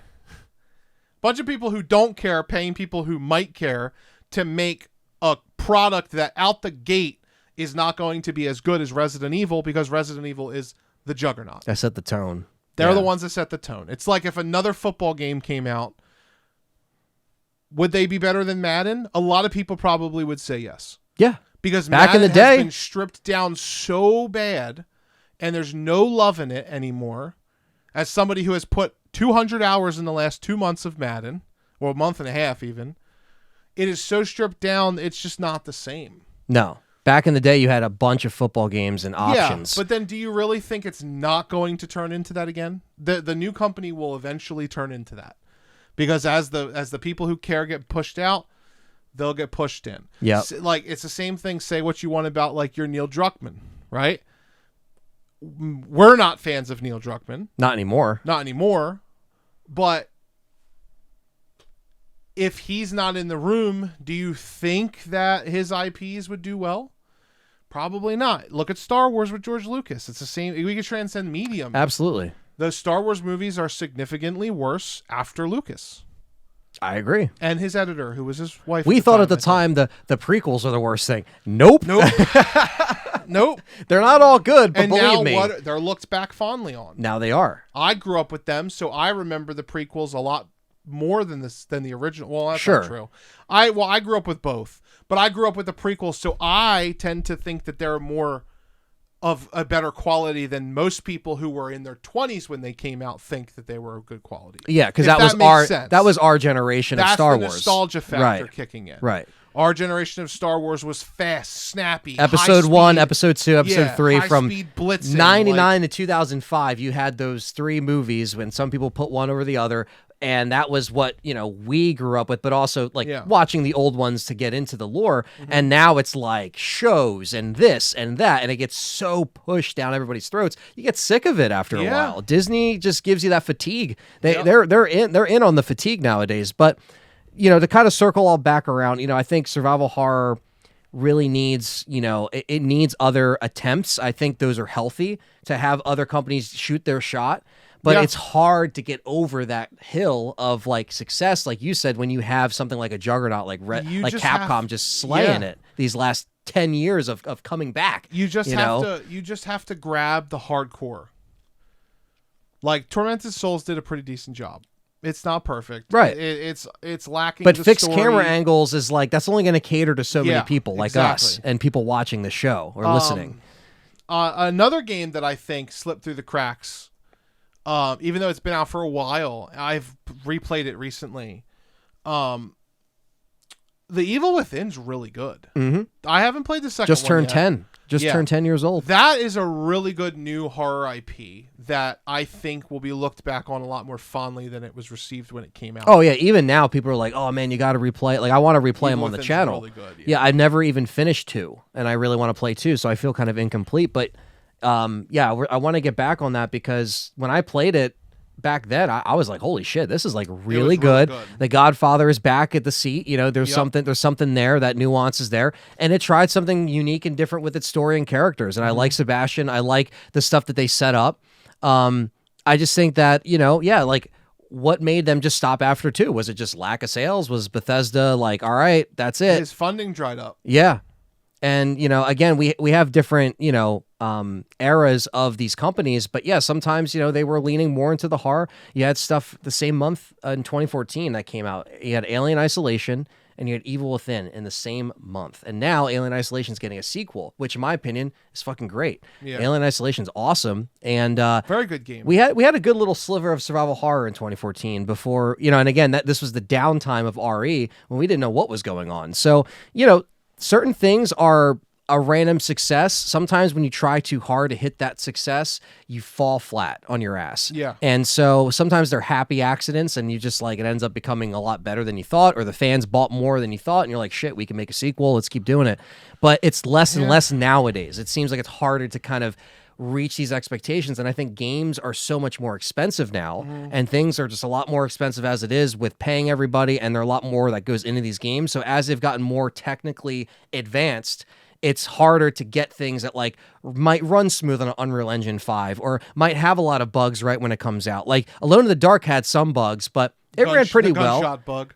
Yeah, the delay, the boom, boom. Again, fixed, but we shouldn't have to deal with this shit coming out in any broken state. To cap off this discussion so you can move on, I would say this is an industry problem more than it's a survival horror problem. I think the franchise that handles this the best, and they have their own problems, but I think for any new IP coming into the gaming market right now, you should really look at Final Fantasy. Sequels are dangerous, but sequels that have nothing to do with each other are clean. Final Fantasy 1 and 2 have no connection at all. They have some similar themes, whatever. I'm not talking about the story. But they are just their own thing. If a Resident Evil clone was going to take over, I think the best thing to do is to not make the story carry over from game to game. Just build individual scenarios, make that game a banger, and then go make another banger with the same name with a different subtitle that takes place in a different city or a different town, and then upgrade it, make it new, you know, because when you have these really long-running franchises, you're going to end up running into either a story problem, a game innovation problem, or a budget problem. And then it becomes inevitable, inconsistent at that point. It becomes inconsistent. And that's Resident Evil's biggest flaw. Yeah. That the story has run on so long. So many different writers. They don't know what the fuck they're doing. It's like a comic book series. Yeah. Yeah. Resident Evil literally is like a comic book series. Yeah. So I think it's an industry problem. That's why a lot of Dead Spaces and stuff like that, they just come and go. Alone in the Darks and everything. Because it's not a legacy IP that has weight. It didn't start the revolution. It was a guest. You know, like people say Eminem's a guest in the House of Hip Hop, right. which is bullshit, but regardless. It is a guest. Dead Space was a guest. It came, it did its thing, it left. Yeah. Alone in the Dark was before Resident Evil, and it's still a guest. Yeah. Yeah. Came and went, right? That's like true. there's only certain things even the that stick 2008 game that came out, which is just Yeah. I don't know if it was I don't know if it had subtitle. It might have just did. been called Alone in the I Dark. think it was called Alone in the Dark, and Because New Nightmare was the one on PS1 and Dreamcast. yeah, it was called Alone in the Dark. That's Yeah, it. okay. But I think on like official websites it says like 2015 or 2013 or something like Or that. 2008 actually came out. 2008. That's okay, how long. Whatever. But that was the 2008. last one. Yeah. So you figure from 2008 to 23, I think was when the last one came, or 24. Like you had that gap. And Silent Hill had the same problem. They had that gap of dormancy. If you don't even count PT, it was gone from the public's ears and eyes. Nobody, unless you're a hardcore fan looking this shit up, it was gone. And Konami was invested in pachinko machines. Yeah. So it's like, you know, you see the difference where Ari at least had a presence throughout those years, so it can stay relevant. You know. Exactly. But anyway, I think that's a good point to move on to. Really, what's been up with Resident Evil since RE4 remake in Separate Ways, and really the last thing that happened besides your obvious Netflix movies, or I'm sorry, Netflix series, and live action reboot rumblings, it was Reverse getting shut down. So you never really talked about Reverse. Did you No. ever play it? No, I watched about probably 7 hours of it. Okay. I had plans to play it. You didn't miss much. I just didn't want to. I played it the first few months. I played each update when it came out. It just was, it wasn't balanced. It was not consistent.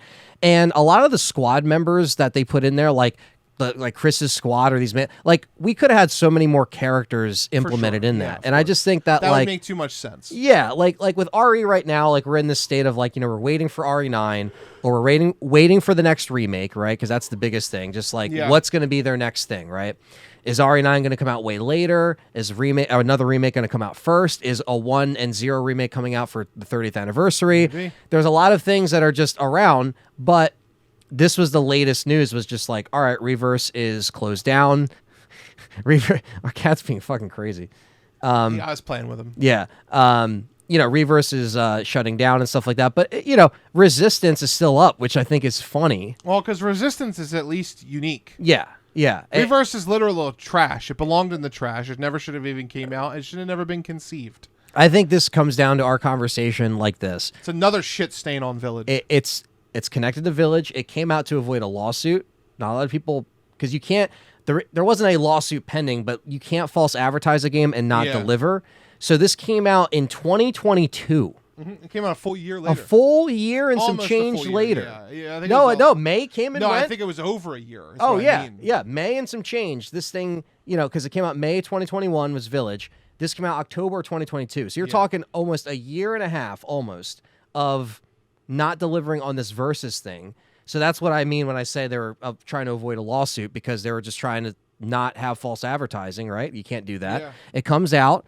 It's supposed to be included with Village, and it is, but it just didn't hit the mark. And this comes down to the point that I always say, I did a video on this too, but they have to just focus on like a co-op style Resident Evil game and just cut the bullshit with the PvP. Exoprimal is included in this. I know some people liked it. Yeah. Where's the player base now? Does anybody play Gone. it? Gone.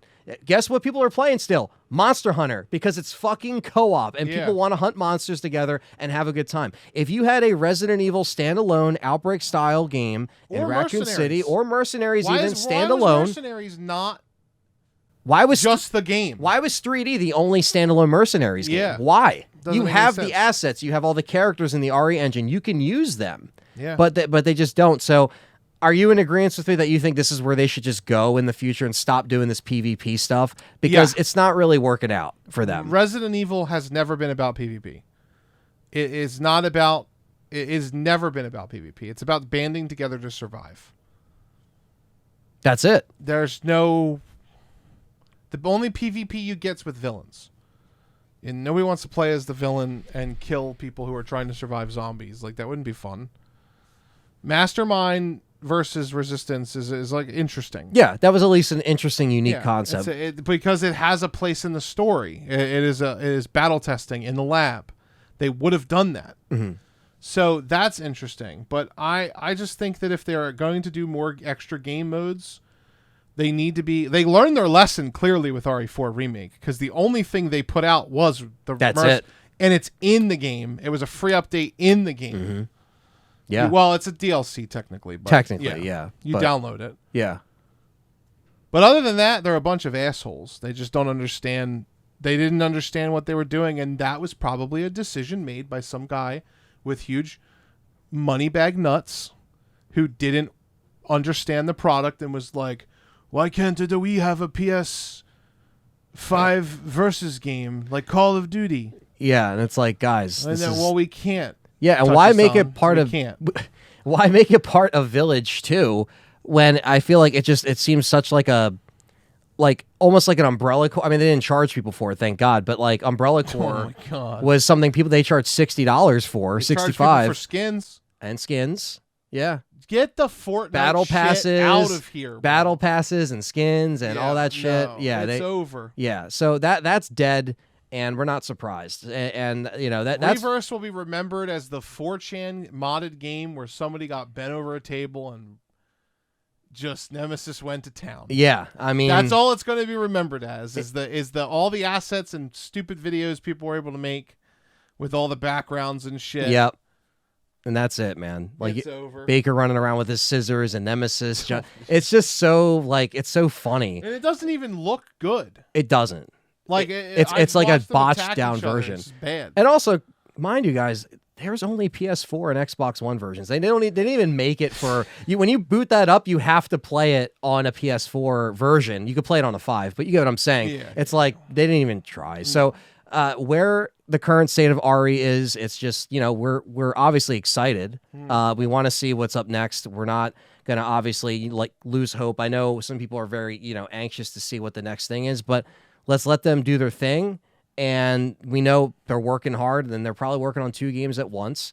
That's never a surprise. I would be from surprised if they're working on 2 at once this time.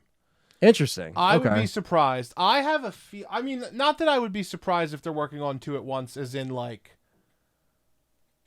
a remake and a new one. I would be surprised if the 2 games that they're working on come out within a year of each other. I still think, and you can give your prediction after this, but I think we're getting RE1 remake for the 30th. Then we'll get RE9 in 2027. I don't think we're getting RE9 this year. Okay. And I don't think we're getting it next year. And I know that I've talked to you about this off camera, but yeah, you've always said that you think RE9 is going to be after whatever this next remake is. And the reason is because I think they just don't know what to do. RE9, when they announced the director of RE9, you should, if they have any hope of being good, your brain should have said it's 3 years out. We Do It was how many years? I mean, yeah, it's 2015 to 2019. Yeah. 5. Yeah. Or 4, sorry. Yep. 4 years. So it's probably going to be 2027, 2028. That's not a bad prediction, man. I don't don't think we that's get a remake again. I think for the what are you going to release 9 for the 30th anniversary? It would seem a little tacky. It would be stupid. I think to bounce off your prediction, I would say I think remake 1, I feel like would be the next one. I think the next reveal we get will be a 1 and 0 kind of combo or something of that nature. I think they should do the combo together as well, because it's basically going to be just as much content as A and B scenarios. I think the 30th anniversary thing makes sense. I think it's a great milestone. Could RE9 come out maybe the next year? Absolutely. Could be. And that's why you said 27. I think that makes sense because the 30th is going to be next March. We're reaching the 29th this month as we're recording this. So, yeah, I mean, it makes sense. You know, they always have a trick up their sleeves with like how they're going to release stuff because there's always something else that they have that you didn't know. Will also be when the original trilogy gets put on modern consoles. That is another. I'm pretty sure it will. That is another thing. We're gonna talk about that too coming up. This Yeah. next point with the GOG releases, Yeah. but yeah, that's long overdue. Yeah. I think that would be a big missed opportunity if they don't do it for the 30th. They Their weren't argument doesn't even make sense anymore because 4 and 4 are both available. Yeah. 1 and 1 are both available. Yeah, it's like and again, we shouldn't have to like you have the original one on the PlayStation Store, right? Yeah. So it's like a new version of Director's Cut, basically. And 2 and 3 are already on there. Yes. So why? Yeah, just put it out, and it's a good anniversary celebration. It prints money. Capcom is not a stranger to releasing remasters and ports on multiple consoles. This is something that's happened for years. So just do it for Resident Evil, man. But yeah, I think 2026, RE1, RE0. I think RE9 is happening, but I think we're just going to have to wait a little bit longer for that.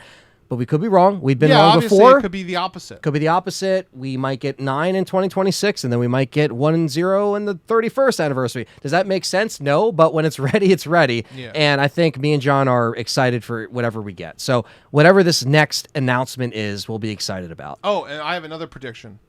The RE1 outfit that's an RE3 remake will not be what she wears in the original. Yeah, I think that would be a really cool, outfit to put in there. And I think there'll be hopefully the same selection for outfits in a remake of 1. Like hopefully they have all the Chris's stuff.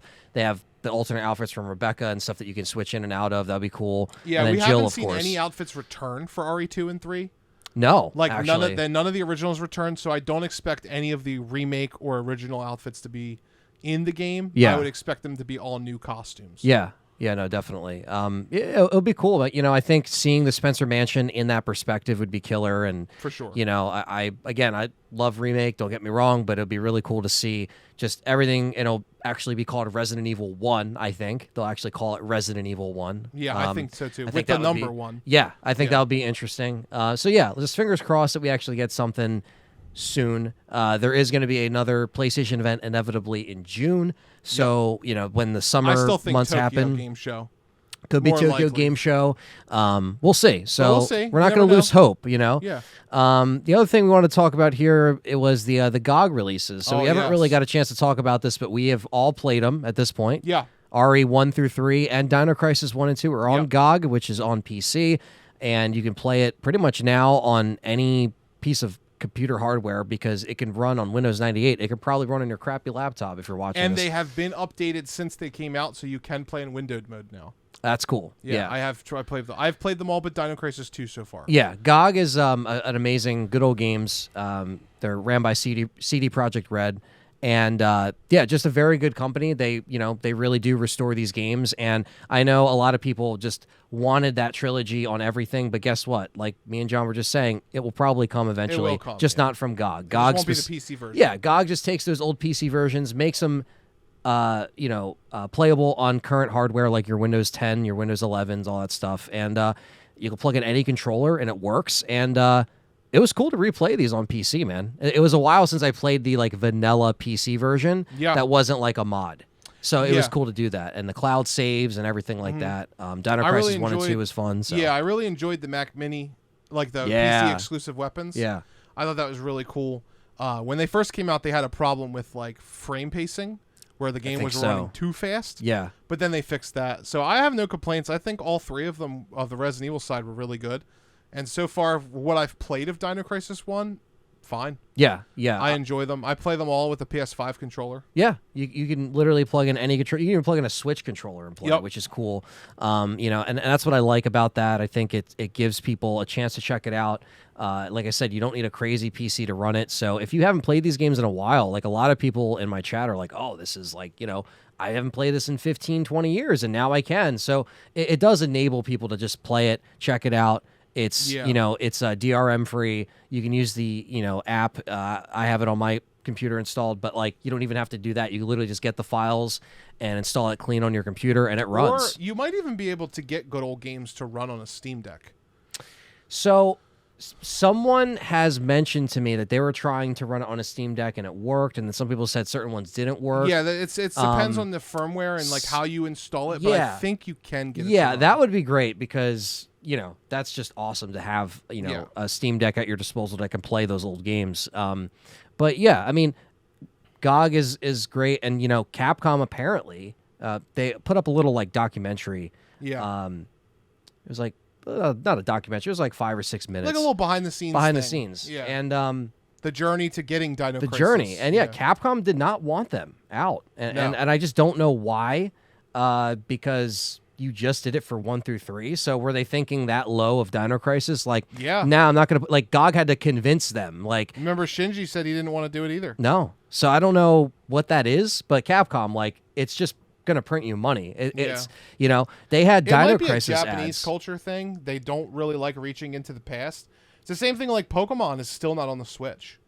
Red through. Yeah, they like just, red, blue, yellow, gold, silver, crystal. They still haven't put them on the Switch. And that's true. But it's just like, but Capcom has done the Marvel vs. Capcom collection and the fighting collection. Like, they've done all. So it's like, don't give me that excuse, Capcom. Not you, but Capcom specifically. That might be because the people who run that division don't give a crap about that and want their games to be played by everybody. Yeah, just print money, man. It's literally just a money printing machine. A tactic by genre too.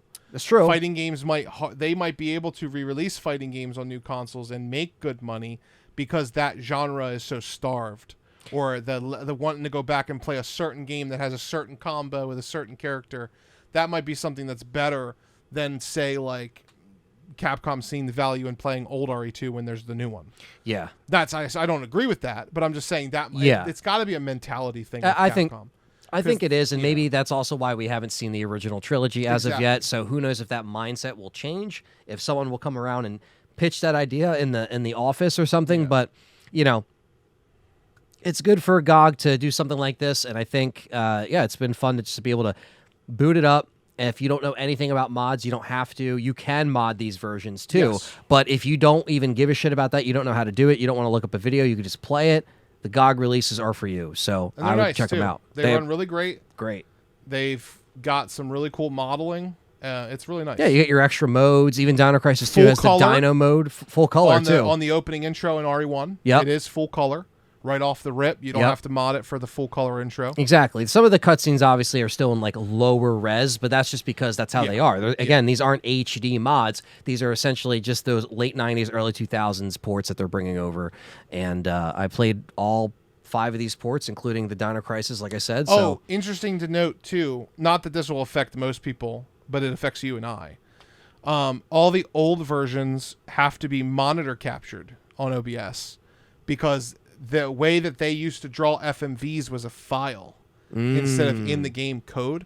So when an FMV is playing through like a recording software, it actually won't show it. That's why people were saying it. That makes so much sense. Yeah. People in the chat were like, yo, I was trying to do this on OBS and like it kept cutting out cutscenes, but mine was running fine. I'm like, because you captured the monitor. What I had to do is window capture. You have to do window capture, not game capture. Game capture only will capture what the game is outputting. Okay. The game actually calls up the FMV file for that. Okay. Draws it over the same box, so it doesn't work. Okay, that makes so much sense. Yeah, because there was people in my chat being like, yeah, man, like, how are you getting it to show up? And I'm like, is this a problem? Is it a glitch? Is it a bug? No, that clears it up. Intended. Okay. Old games FMV on computer, they run in a separate program executable. I solved it. When that happened to me, I solved it in like 10 seconds. Yeah. I was like, I know what's going on. It's because the FMVs are literally FMVs instead of in-game cutscenes.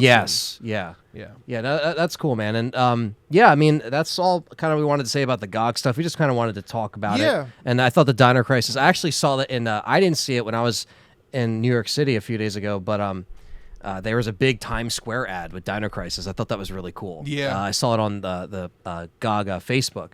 And Interesting. it's just, that was cool. It's just like they were Yeah. spending advertising money in Times Square for a game that's like over 20 years old. I just thought that was cool.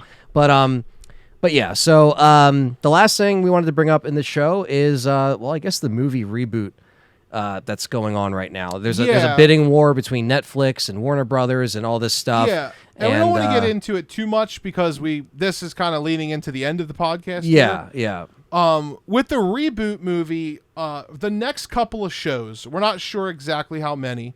Might be 2 or 3, might be 4. Yeah. We're going to be doing like a movie marathon kind of thing where we want to talk about what we want to see from a new reboot. If there's going to be one, what would we like to see? That'll be the next episode. Then after that, we kind of want to give our thoughts and feedback conclusion-wise on Anderson's movies. Just as a whole, you know, As a where whole, where it he went went wrong, wrong, where yeah. Johannes went wrong. And then Welcome to Raccoon City, and the Netflix will probably be the podcast after that. Yeah. So it'll be like the Just next to cover all 3 the shows. the yeah. ground, you know, because there's a lot in there and there's a lot to discuss. And, you know, we plan on returning to our reviews post-apocalypse because we never quite finished For that. sure. So I'd like to do that eventually. But it doesn't have to be all in a row because, again, we have a lot of time right now. Yeah. Now that there isn't, like, constant RE stuff, we're just waiting. So there's time. But, yeah, I mean, I already did a video on it. But what are your thoughts from what you're hearing so far? This whole generic press release of Back to Yeah. the Roots and, you know... So in movies in particular, especially video game movies, whenever I hear going back to the roots, I hear somebody's going to say that, get hired, and then throw it out and do their own thing. So I have no hopes at all. I don't care who does it.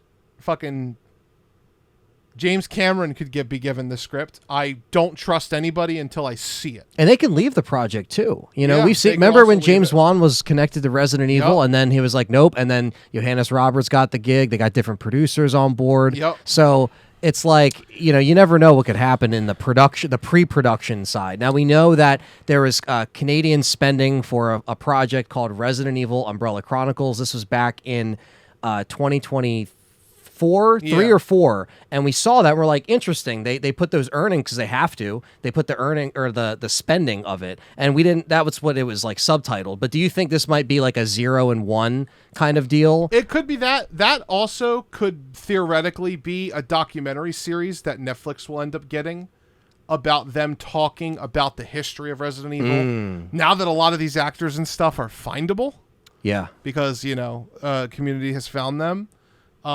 That could be something completely unrelated to the reboot. It could be. Now, but that's a if lot there of is- money though for a documentary. I forget Well, the millions yeah. of dollars Yeah, it was, yeah. but Netflix has spent more on less. For sure. So It could also be like the next show instead of a movie.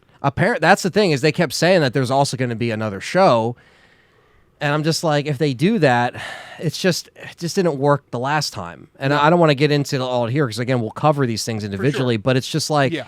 if it didn't work this time, why would it work again? And, you know, and if this goes right to Netflix, this movie, this will be the first RE movie that isn't released theatrically, which I think would be very interesting because then where's It's the that way of return? It's you know? the way of the future.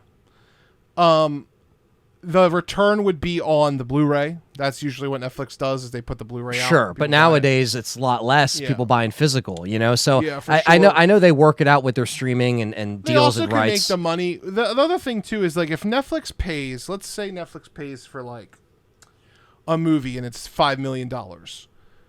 They're hinging on the fact that they can make that back in ads Or on the subscriptions. free version, Right. Or on like the ad version, or through subscriptions. Honestly, $5 million budget, probably doable. For a Resident Evil movie, probably doable. I think this one will probably sit between maybe 15 and 25. So that would probably be doable through ad revenue. Yeah, depending on how he's trying to now this director, you know, he directed Barbarian, which I thought was okay. It He'll wasn't probably bad. get the cinematography of like the gore correct.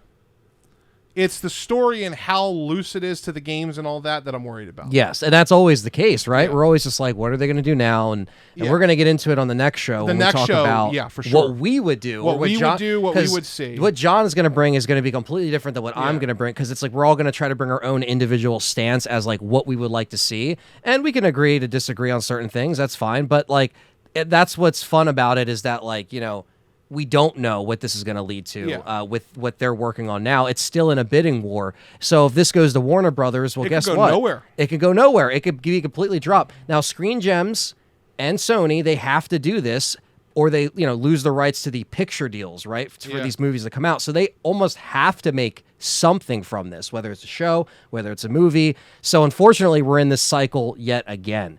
But yeah, we'll see what happens, man. Maybe by the next time we record, there'll be more news. Who won the bidding never war? know, You never yeah. know. So these things keep rotating every other week. But yeah, guys, thank you so much for watching this show or listening, whatever The you're doing. introduction show to season 5 Season 5 of the is LTRE kicking off. podcast. Thanks, John, for coming on. And Yeah, I'll be here. yeah. And, I guess just to recap for a minute, our next show will be what we want to see or what we would do.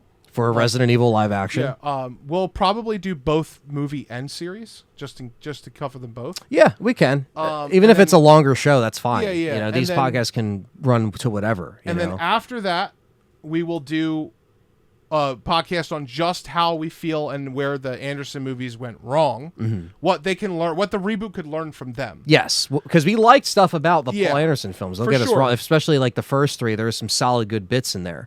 But then the next show after that, we'll do Welcome to Raccoon City / Netflix.